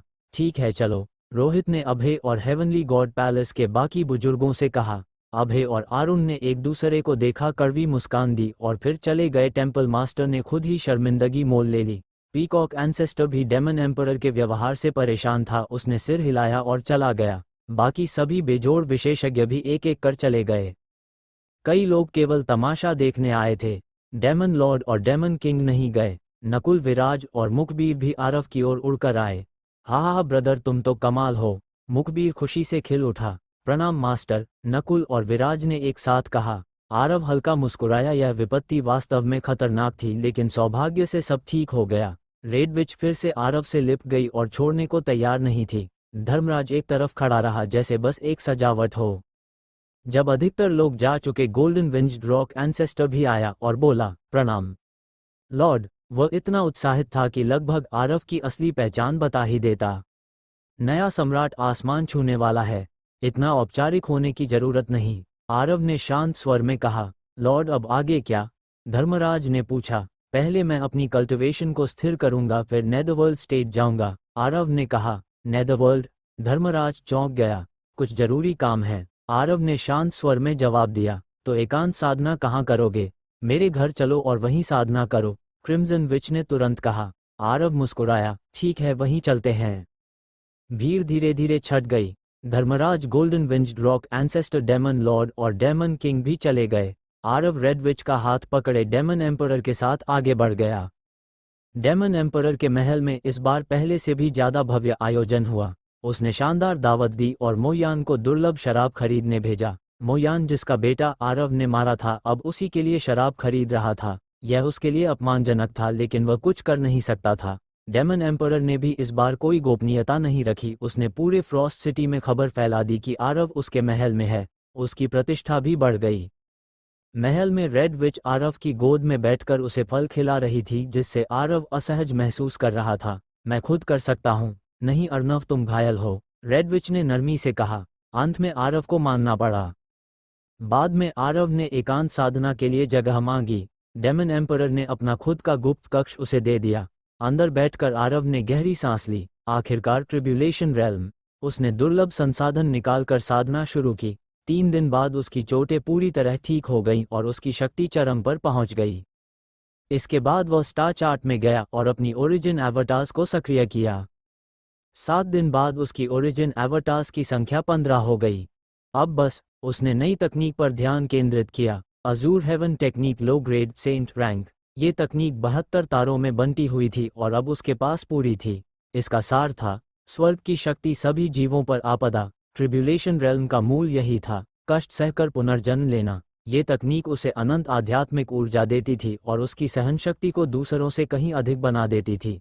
आरव बेहद प्रसन्न हुआ। उसकी शक्ति अब एक नए स्तर पर पहुंच चुकी थी। पलक झपकते ही 7 दिन बीत गए। आरव ने अजूर हेवन टेक्निक के पहले स्तर में पूरी तरह महारत हासिल कर ली।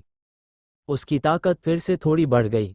इस तकनीक को समझने के बाद आरव ने हजारों प्राचीन आर्टिफैक्ट्स निकाले और एनलाइटनमेंट सीड तथा सभी घटनाओं को उन्हें अवशोषित और परिष्कृत करने दिया। जब दोनों छोटे अस्तित्व पूरी तरह ठीक हो गए तो उन्होंने उन प्राचीन आर्टिफैक्ट्स की शक्ति वापस आरव को देना शुरू किया। आरव ने पूरी कोशिश से उस शक्ति को संकुचित और परिष्कृत किया। हजारों प्राचीन आर्टिफैक्ट्स अब बेकार हो चुके थे, जबकि आरव की कल्टिवेशन भी ट्रिब्यूलेशन रेल्म के पहले स्तर के अंतिम चरण तक पहुंच गई। जल्दबाजी नहीं करनी चाहिए, स्थिर और क्रमबद्ध तरीके से आगे बढ़ना ही सबसे महत्वपूर्ण है, आरव ने खुद से कहा और बाकी आर्टिफैक्ट्स को तुरंत रिफाइन करने का विचार छोड़ दिया। अब उसका कोई प्रतिद्वंद्वी नहीं था, कम से कम खुले तौर पर तो 9 प्रोविंसेस में कोई भी उसका मुकाबला नहीं कर सकता था, यहाँ तक कि लोकेश भी नहीं। इसलिए आरव ने अपनी कल्टिवेशन को पागलों की तरह बढ़ाने का विचार छोड़ दिया। 10,000 वर्षों की महान आपदा आने में अभी लगभग 300 साल बाकी थे और यह समय पर्याप्त था। अब उसे अपनी नींव मजबूत करनी थी, कौशल को निखारना था और धीरे धीरे कदम दर कदम आगे बढ़ना था, ताकि भविष्य में वह और भी शक्तिशाली बन सके। हर स्तर को पूर्णता तक पहुंचाना ही असली लक्ष्य था। आरव गुप्त कक्ष से बाहर निकला। उसने समय का हिसाब लगाया और पाया कि वह 10 दिनों तक एकांत साधना में था। जैसे ही वो बाहर आया, उसने रेड विच को देखा जो पूरे समय दरवाजे पर इंतजार कर रही थी। तुम ठीक हो? मैं ठीक हूँ, आरव ने मुस्कुराते हुए कहा। तुम्हारी सारी चोटें ठीक हो गई? हाँ, सब ठीक है। तो चलो। कहाँ? मेरे कमरे में। आरव कुछ बोल पाता उससे पहले ही रेड विच उसे अपने कमरे की ओर खींच ले गई। अगर उसे आरव की चोटों की चिंता न होती तो वह उसे पहले ही पकड़कर मुकाबला कर चुकी होती। अब वो उसका हाथ पकड़े हुए थी और अपने कमरे में जो चाहे करना चाहती थी।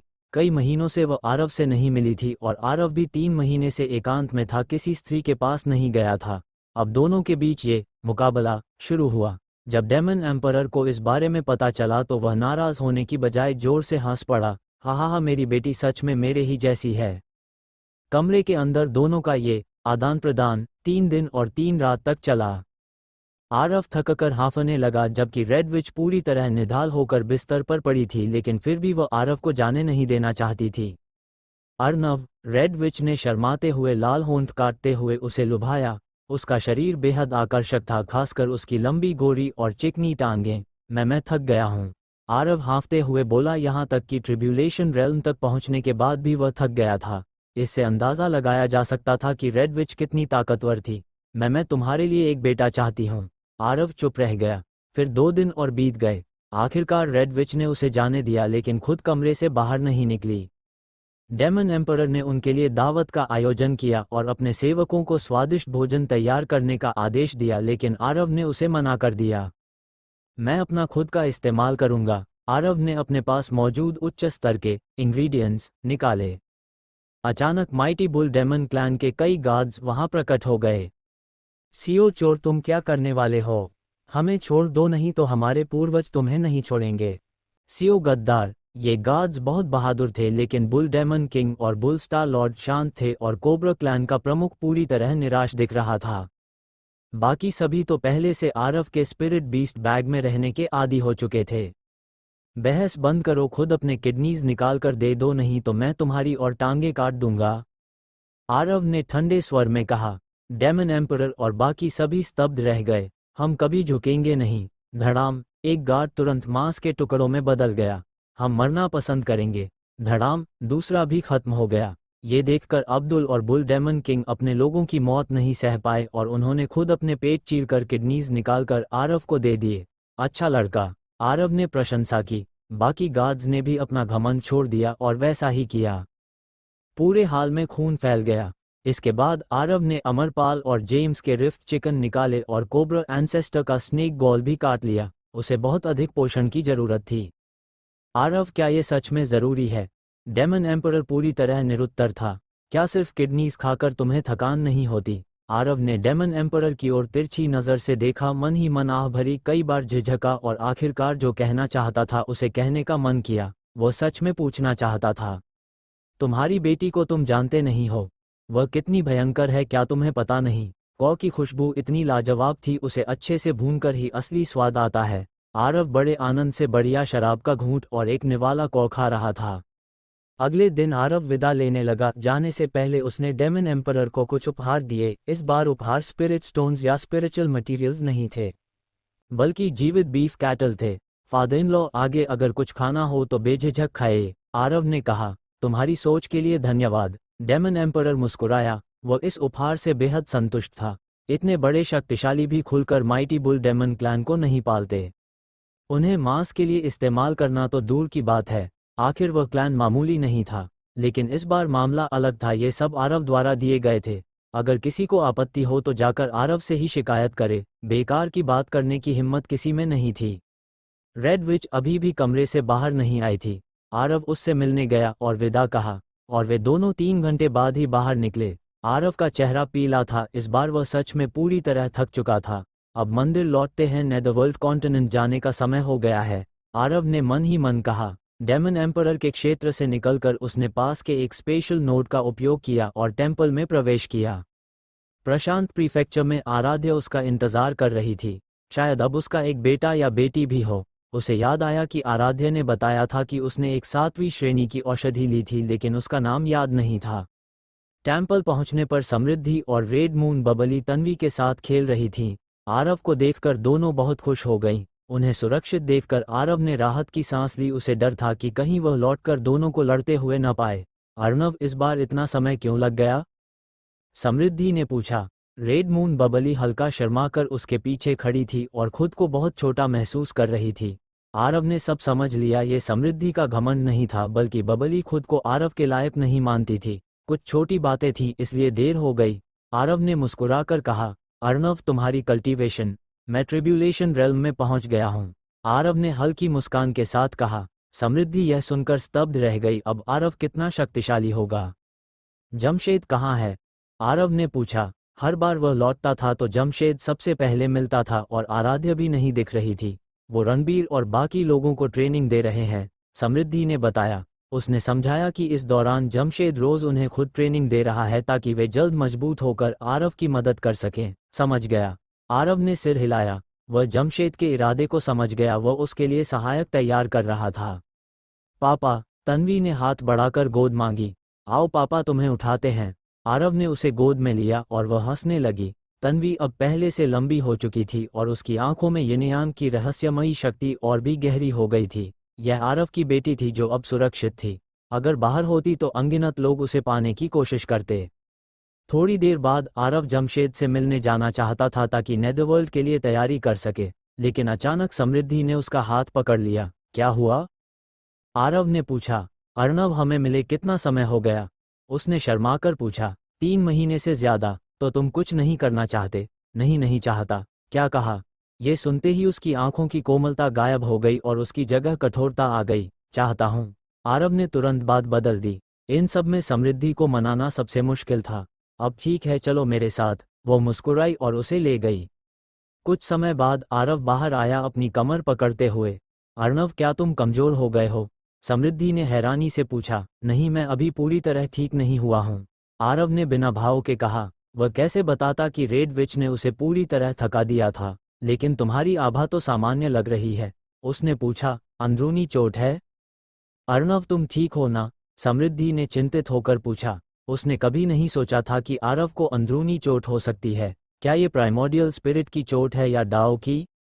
समृद्धि ने लगातार पूछते हुए गहरी चिंता दिखाई, यहाँ तक कि अगर उसके पिता के साथ कुछ हो जाता तब भी शायद वह इतनी चिंतित नहीं होती। मैं ठीक हूँ लनेया, चिंता मत करो, कुछ दिनों में ठीक हो जाऊंगा, आरव ने झेपते हुए मुस्कुराकर कहा। उसे लगा कि समृद्धि से झूठ बोलना सही नहीं है, लेकिन सच्चाई भी नहीं बता सकता था वरना उसके किडनीज ही जवाब दे देते। सच? सच, ठीक है। आरव की बात सुनकर समृद्धि ने राहत की सांस ली, लेकिन उसे फिर भी अजीब लगा। आरव की आभा बहुत मजबूत थी, उसकी प्राइमोर्डियल स्पिरिट भी प्रज्वलित थी, वह बिल्कुल घायल नहीं लग रहा था। हे लनेया, चिंता मत करो, आरव ने हल्की झेप के साथ कहा और बोला कि वह जमशेद से मिलने जा रहा है। इतना कहकर वह जल्दी से निकल गया। उसे डर था कि अगर और पूछा गया तो वह खुद ही सच उगल देगा। समृद्धि के कमरे से निकलकर आरव सीधे उस मुख्य हॉल में पहुंचा जहां जमशेद, रणबीर और बाकी लोगों को ट्रेनिंग दे रहा था। उसने थोड़ी देर सोचकर जयंत को भी बाहर निकाल लिया, साथ ही जय को भी, जो अब पहचान में नहीं आ रहा था। चटाक चटाक की आवाजें गूंज रही थीं और जय दर्द से चिल्ला रहा था, मुझे मार डालो। जयंत बहुत खुश हुआ। बड़े भाई, क्या हम वापस टेम्पल आ गए? हाँ, वह कैसा है, अभी भी जिद्दी है? आरव ने पूछा। हाँ, रोज मरने की भीख मांगता है, लेकिन चिंता मत करो, मैं जल्द ही काम पूरा कर दूंगा, जयंत ने भरोसा दिलाया। आरव ने सिर हिलाया, उसे उसकी इस कला पर भरोसा था। तभी जमशेद बाहर आया। आरव पहले ही उससे संपर्क कर चुका था। महाराज, आप वापस आ गए। जमशेद उत्साहित था। आराध्य भी उसके साथ थी। आरव ने उन्हें औपचारिकता छोड़ने को कहा। आराध्य ने अपने भाई को देखा और दोनों भाई बहन भावुक हो गए। आरव मुस्कुराया। उसने सोचा कि समय मिलने पर जयंत को रामपुर प्रीफेक्चर वापस ले जाना चाहिए, वहां अभी कुछ हिसाब बाकी था। जमशेद, प्रशांत प्रीफेक्चर के लिए तैयारी करो, आरव ने कहा। जमशेद चौंका, फिर तुरंत मान गया और चला गया।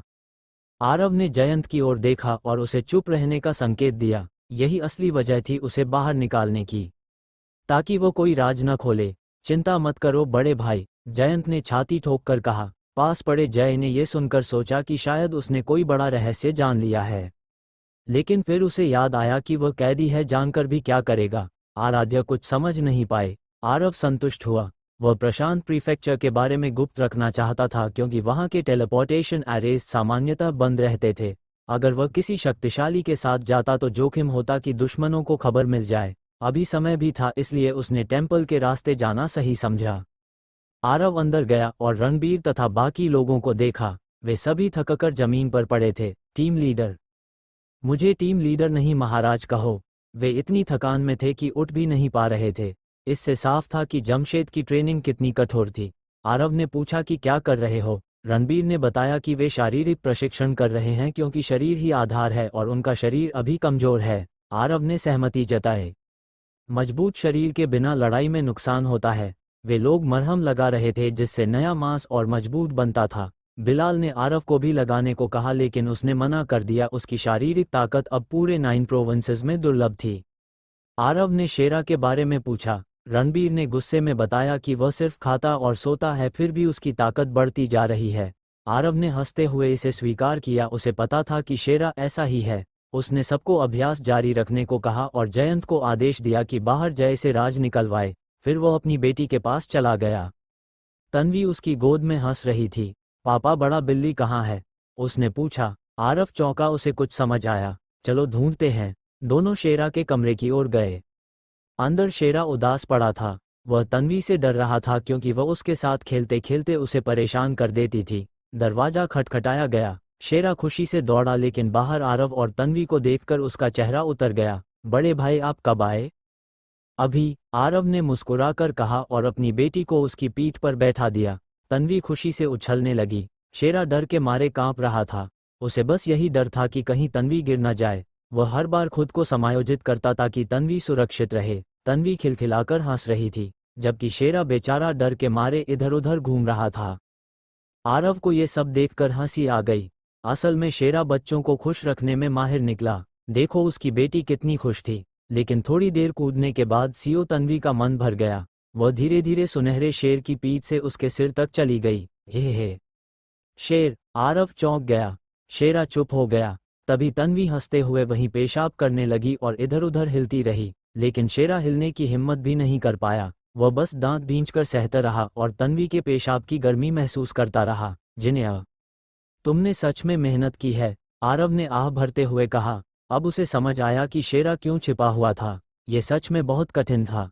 बड़े भाई ये तो कुछ भी नहीं है, शेरा रोते हुए बोला। आरव हैरान रह गया। सिर पर पेशाब होना भी कुछ नहीं है। शेरा रोता रहा और बोला कि यह तो कुछ भी नहीं। फिर तन्वी धीरे धीरे बैठ गई और अपने छोटे हाथ चलाने लगी। उसे गंदा होने की परवाह नहीं थी और उसने शेर की याल को हाथों से खींचना शुरू कर दिया। Swish swish. आह! शेरा दर्द से चिल्लाया। ओह बड़ी बिल्ली आवाज कर रही है। तन्वी और खुश हो गई और तेजी से खींचने लगी। थोड़ी ही देर में शेरा के सिर के बाल पूरी तरह उखड़ गए। आरव हैरान था। शेरा कमजोर नहीं था, उसकी आभा लगभग नासेंट सोल रेल्म तक पहुंच चुकी थी। फिर भी तन्वी इतनी आसानी से उसके बाल उखाड़ रही थी। क्या तुमने जानबूझकर किया? आरव ने पूछा। वाह, ऐसा कैसे हो सकता है? शेरा दुखी होकर बोला। वह कैसे खुद अपने बाल उखड़ने देगा? तन्वी ने रुकना नहीं चाहा और पूरे शरीर के बाल भी खींचने लगी। शेरा रोते हुए बोला कि उसे खुद समझ नहीं आता तन्वी बहुत शक्तिशाली है और वह बचाव भी नहीं कर पाता। आरव को ये देखकर आश्चर्य हुआ लेकिन फिर मुस्कुराया। हे, सच में मेरी बेटी है, कमाल है। वह बहुत खुश हुआ। उसकी बेटी जितनी शक्तिशाली हो उतना अच्छा। थोड़ी ही देर में तन्वी ने शेरा के आधे से ज्यादा बाल उखाड़ दिए और उसका शरीर आधा गंजा हो गया। बड़े भाई मुझे बचाओ, मैं साधना करने जा रहा हूँ, शेरा रोते हुए बोला। आरव ने आह भरी और कहा, देखो तन्वी कितनी खुश है, तुम कैसे मना कर सकते हो? शेरा और जोर से रोने लगा। तन्वी फिर उछलने लगी और उसकी आंखों में यिन यांग ऊर्जा घूमने लगी। उसके शरीर के आसपास काले और सफ़ेद प्रकाश प्रकट हुए। आरव चौंक गया, उसने तुरंत ये बदलाव महसूस किया। फिर तन्वी शेर की पीठ पर बैठ गई और वह यिन यांग ऊर्जा उसके शरीर में समा गई और उसने धीरे से शेरा के शरीर पर हाथ रखा। शेरा दर्द से चिल्लाया। आरव और भी चौंक गया। वो उन दोनों ऊर्जाओं को पूरी तरह समझ नहीं पा रहा था। उसने पूछा कि जब तन्वी उसे परेशान करती थी तो क्या हमेशा यह ऊर्जा दिखाई देती थी? शेरा ने रोते हुए कहा कि हमेशा नहीं, वह तो अभी बहुत छोटी है, उसे खुद भी पता नहीं। आरव ने सोचकर समझ लिया, ये शक्ति शायद उसके भीतर हमेशा मौजूद रहती है, बस वो इसे जानबूझकर इस्तेमाल नहीं करती। आरव ने आखिरकार शेरा पर दया की और तन्वी को उठा लिया। अच्छी बच्ची, आज अंकल जिन को नहीं सताएंगे, कल फिर खेलेंगे, आरव ने मुस्कुराकर कहा। तन्वी ने खुशी से हामी भरी। आरव उसे लेकर चला गया और शेरा को राहत मिली। सौभाग्य से शेरा साधारण शेर नहीं था, उसकी अयाल थोड़ी स्पिरिचुअल एनर्जी से वापस आ सकती थी। आरव अपनी बेटी को लेकर समृद्धि के पास गया और उससे कुछ बातें पूछीं।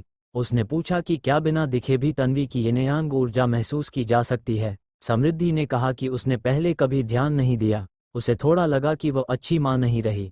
आरव ने अपनी खोज बताई कि जब तन्वी खेल रही थी तब शुरुआत में कोई ऊर्जा नहीं दिखी, लेकिन बाद में वह अचानक प्रकट हुई, जैसे वह पहले से ही उसके शरीर में छिपी थी। समृद्धि हैरान रह गई और बोली कि क्या शेरा के बाल उखाड़ने की ताकत उसी ऊर्जा से आई थी? आरव ने सिर हिलाया और कहा कि वह शक्ति कुछ ऐसी थी जो हर चीज को भेद सकती है। समृद्धि और भी चौंक गई। उसके पास खुद यिन यांग सैक्रेड बॉडी था, लेकिन उसकी शक्ति अपनी बेटी से कम लग रही थी।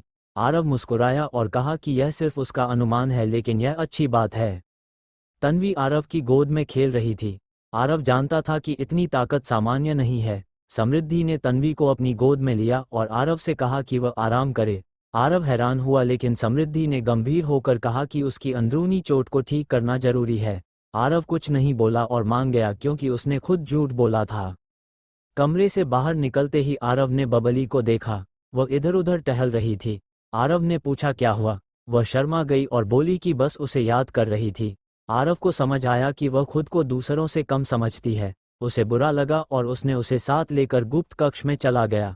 3 घंटे बाद बबली शर्माते हुए बाहर आई। अंदर आरव ने आह भरी और फिर चार्ल्स जेम्स गोलू और एनायू जिंग जुन को बाहर निकाला। जल्दी सब किडनीज और बाकी चीजें दे दो, आरव ने कहा। सभी स्तब्ध रह गए। आरव ने पाया था कि जितना शक्तिशाली जानवर होता है उसके ऑर्गन्स उतने ही प्रभावी होते हैं। वह इस बार और ताकत बढ़ाने के लिए पूरी तैयारी कर रहा था। इसी बीच टेम्पल तेजी से नेदरवर्ल्ड कॉन्टिनेंट की ओर बढ़ रहा था। वहां की स्थिति बहुत खराब थी। इंसान कमजोर थे और दानव व राक्षस हावी थे। सम्राट के पतन के बाद हालात और भी खराब हो गए। इंसानों के पास मजबूत योद्धा कम थे और अगर रॉयल एंसेस्टर न होता तो वे पूरी तरह खत्म हो चुके होते। पहले उसके पास 100 साल का जीवन बचा था जो एक सुरक्षा था। लेकिन डेमन एम्परर से लड़ाई के बाद उसकी उम्र घट गई और वह गंभीर रूप से घायल हो गया। पिछले कुछ सालों से वह एकांत में था। अब स्थिति यह हो गई थी कि उसके कक्ष से मृत्यु जैसी शांति फैलने लगी थी। कोई प्रतिक्रिया नहीं मिल रही थी और यह खबर फैल गई। दानव और राक्षस फिर से सक्रिय हो गए और उन्हें विश्वास हो गया कि मानव जाति का अंत निकट है। यहाँ तक कि इंसानों के अंदर भी निराशा फैल गई और उनका मनोबल टूट गया। प्रशांत प्रीफेक्चर में हालात इतने बिगड़ चुके थे कि कई इंसान यह उम्मीद करने लगे थे कि शाही परिवार टेलीपोर्टेशन अरे सक्रिय करके उन्हें कहीं और भेज दे, चाहे कोई भी राज्य हो। यहाँ तक कि परित्यक्त जयपुर स्टेट ही क्यों ना हो। लेकिन शाही परिवार ऐसा करने को तैयार नहीं था। कारण सीधा था। अगर मानव जाति सच में स्थानांतरित हो जाती तो यह उनके भाग्य के पूर्ण अंत का संकेत होता। दानव और राक्षस जातियां तुरंत बड़े पैमाने पर आक्रमण कर देती। इसके अलावा टेलीपोर्टेशन अरे को सक्रिय करने के लिए भारी संसाधनों की आवश्यकता होती थी। प्रशांत प्रीफेक्चर में मानवों का क्षेत्र बहुत छोटा था और स्पिरिट स्टोन माइंस भी बहुत कम थीं। अधिकांश संसाधन क्षेत्र दानव और राक्षसों के कब्जे में थे जिससे मानव पूरी तरह असहाय हो गए थे।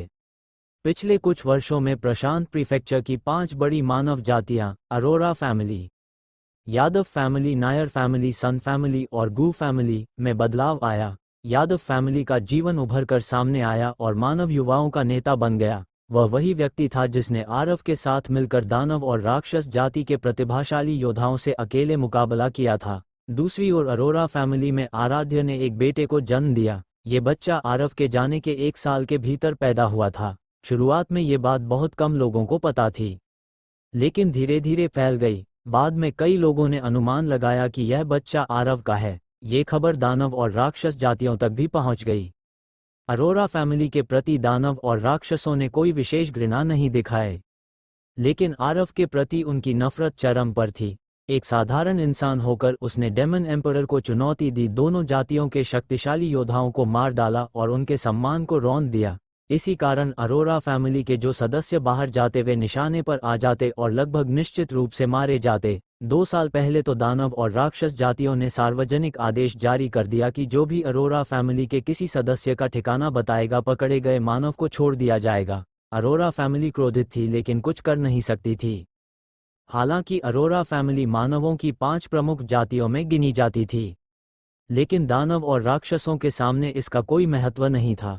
इस घटना के बाद अरोरा फैमिली लगभग पूरी तरह बाहरी संसाधनों से कट गई। धीरे धीरे उनका पतन शुरू हो गया और अब वे 5 प्रमुख परिवारों की सूची से भी बाहर हो सकते थे। शुरुआत में अरोरा फैमिली के लोग आराध्य और उसके बच्चे के प्रति सहानुभूति रखते थे, लेकिन समय के साथ जब उनके अपने हित प्रभावित होने लगे तो उनका रवैया बदल गया।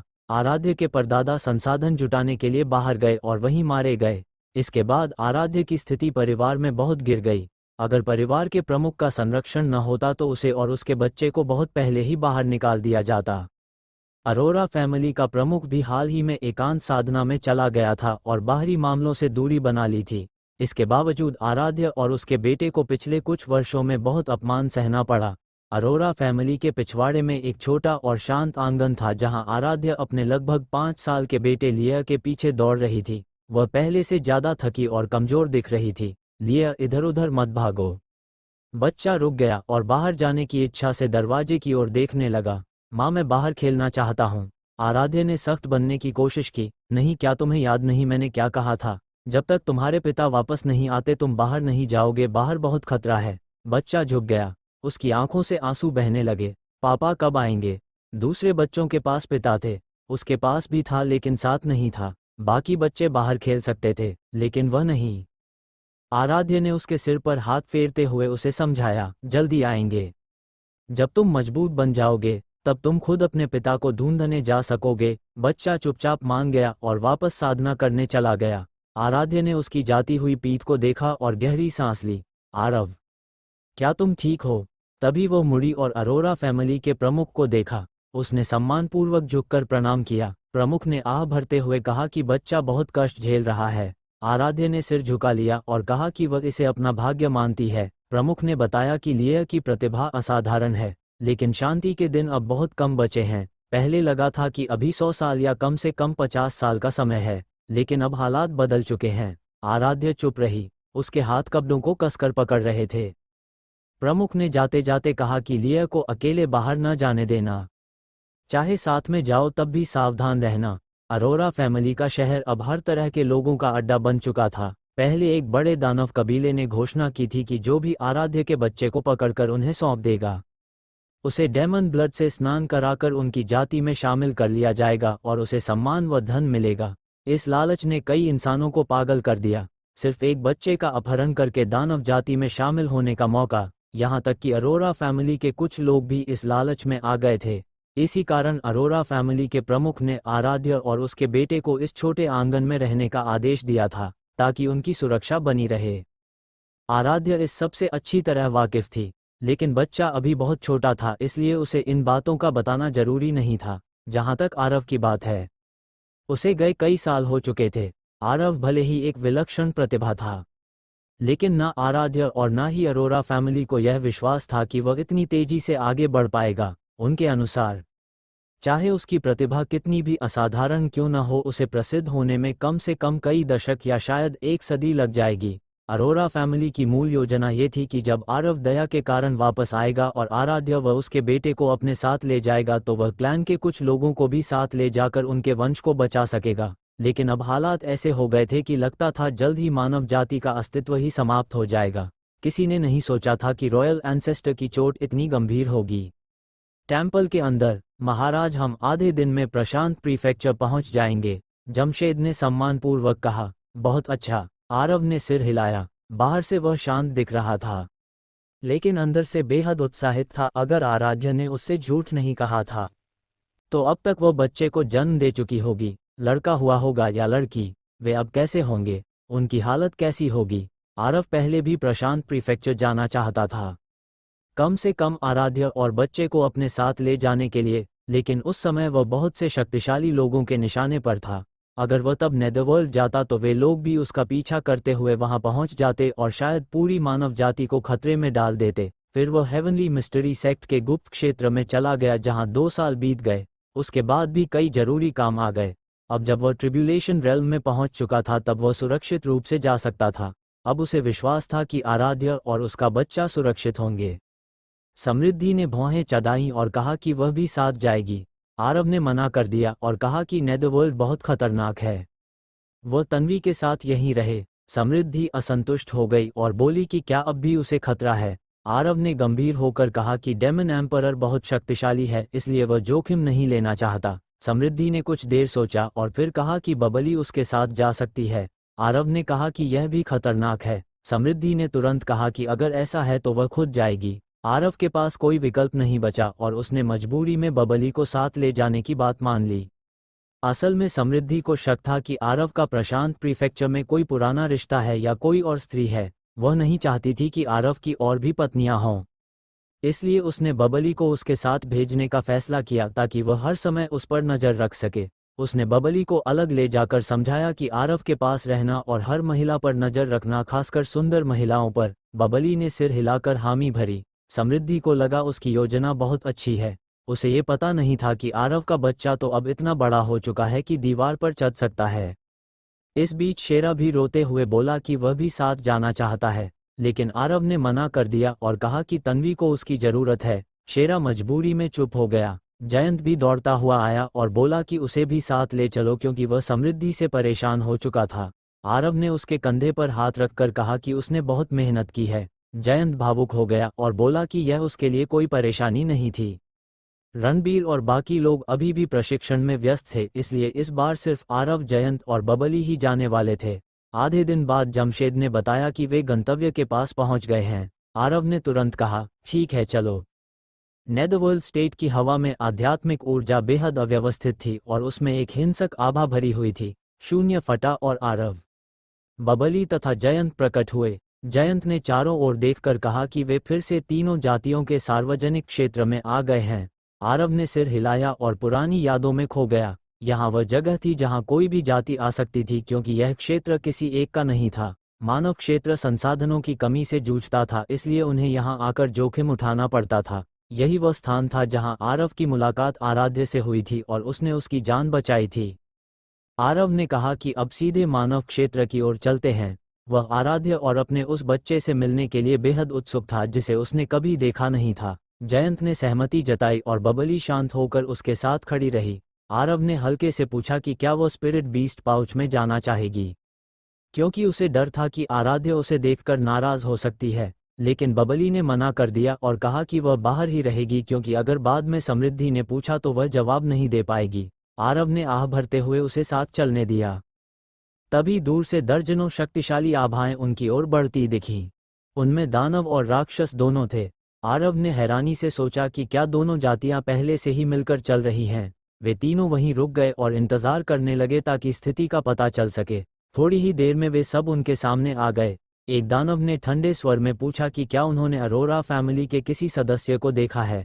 आरव चौंक गया और पूछा कि क्या हुआ है। जवाब देने के बजाय सामने वाले क्रोधित हो गए और उसे धमकाने लगे। आरव ने फिर से गंभीर स्वर में पूछा कि अरोरा फैमिली के साथ क्या हुआ है।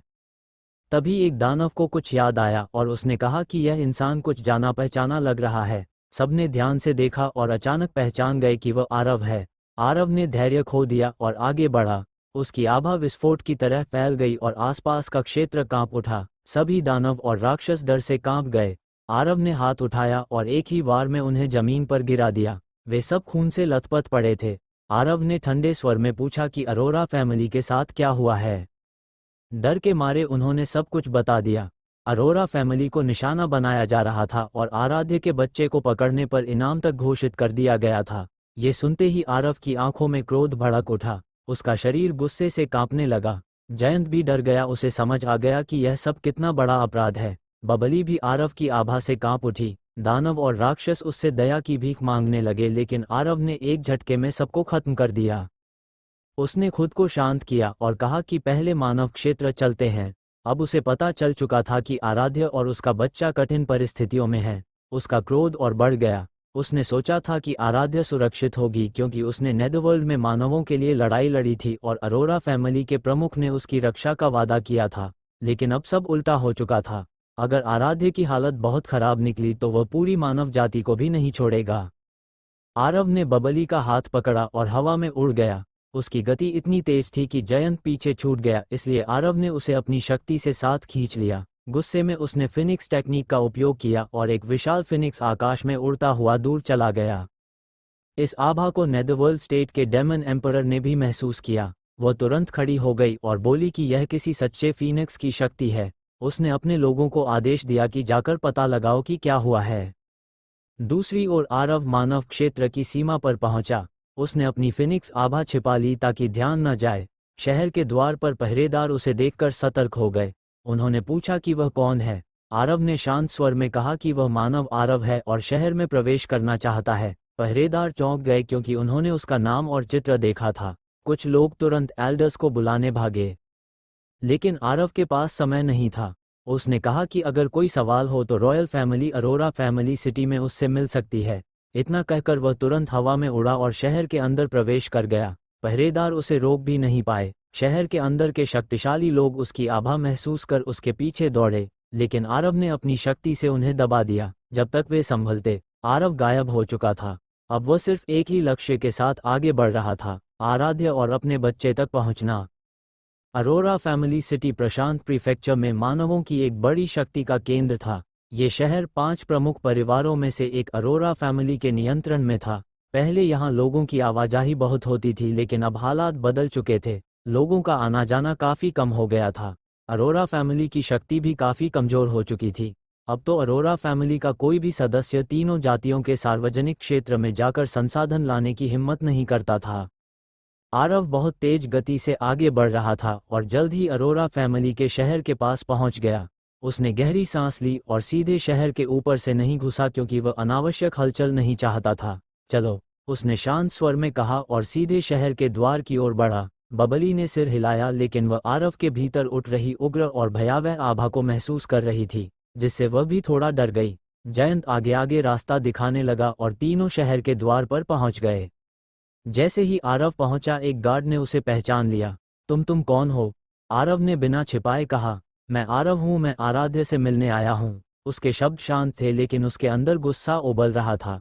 उसने आराध्य और अपने बच्चे के साथ हुई घटनाओं के बारे में सुन लिया था। अपने ही बेटे को निशाना बनाया गया था।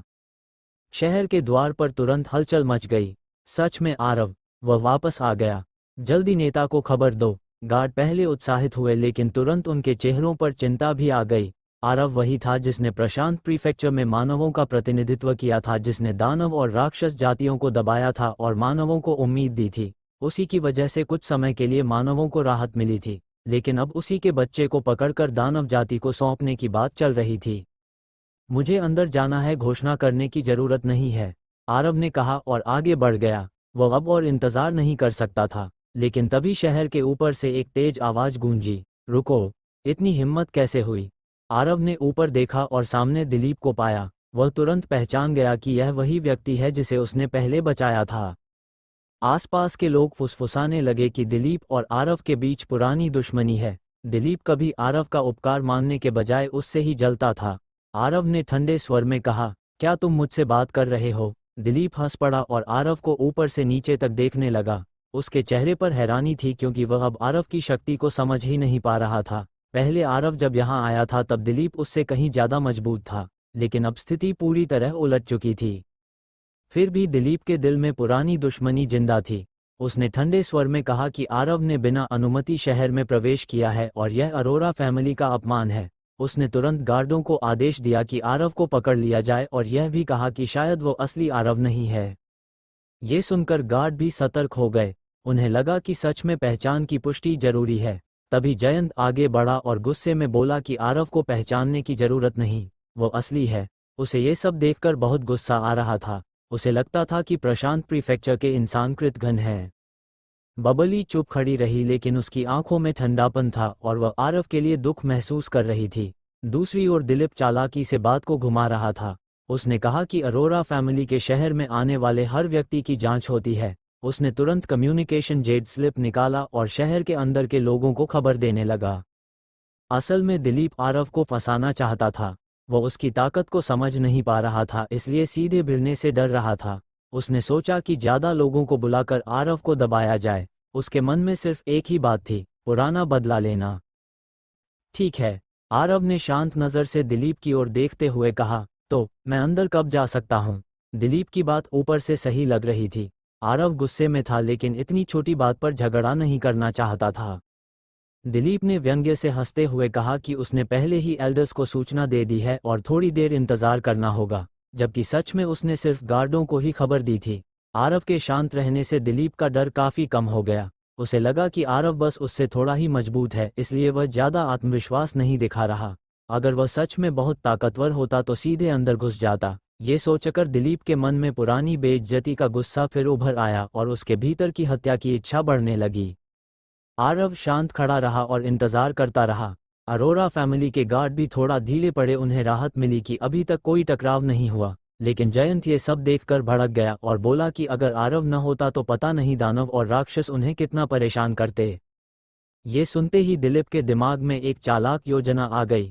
उसने तुरंत बात को मोड़ते हुए कहा कि आरव ने तीनों जातियों की प्रतियोगिता में दानव और राक्षसों को मारकर उन्हें भड़का दिया, इसलिए अरोरा फैमिली को इन सालों में इतना नुकसान झेलना पड़ा। उसने जोर देकर कहा कि अरोरा फैमिली की गिरती हालत का कारण आरव ही है।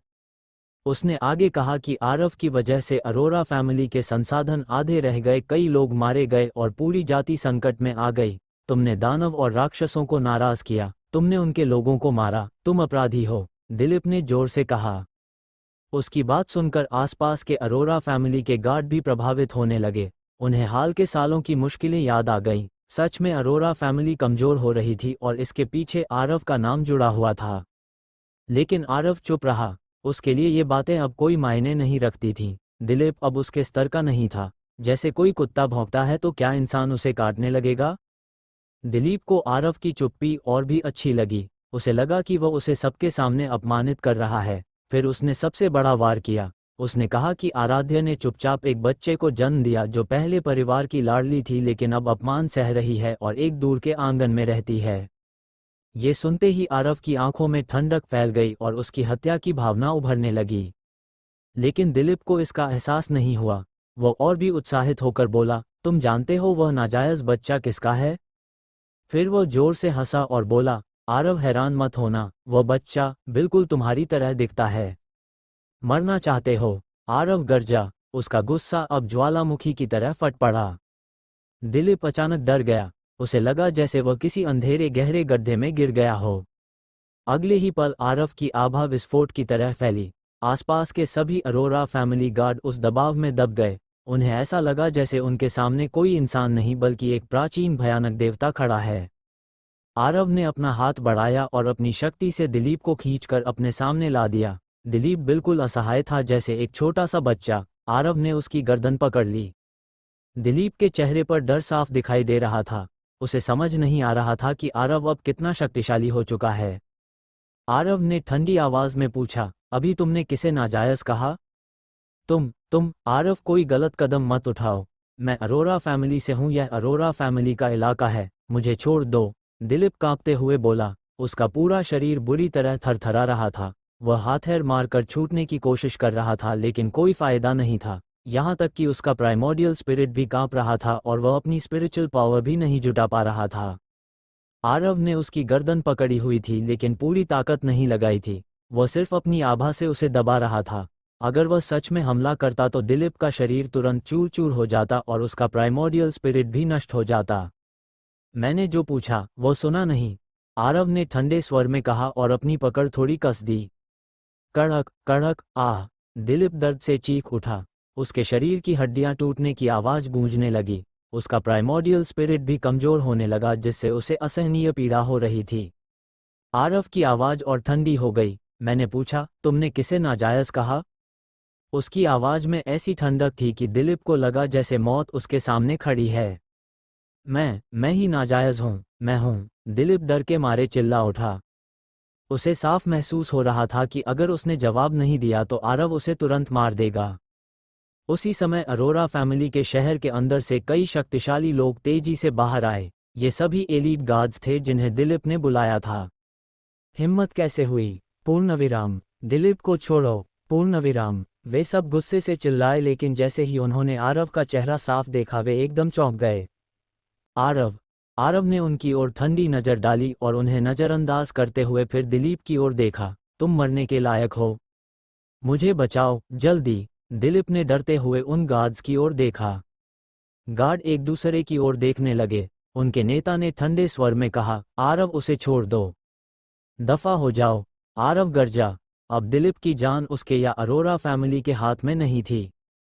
मारो उसे, मारो! दिलीप गला दबा होने के बावजूद चिल्लाया। गार्ड भी भड़क उठे।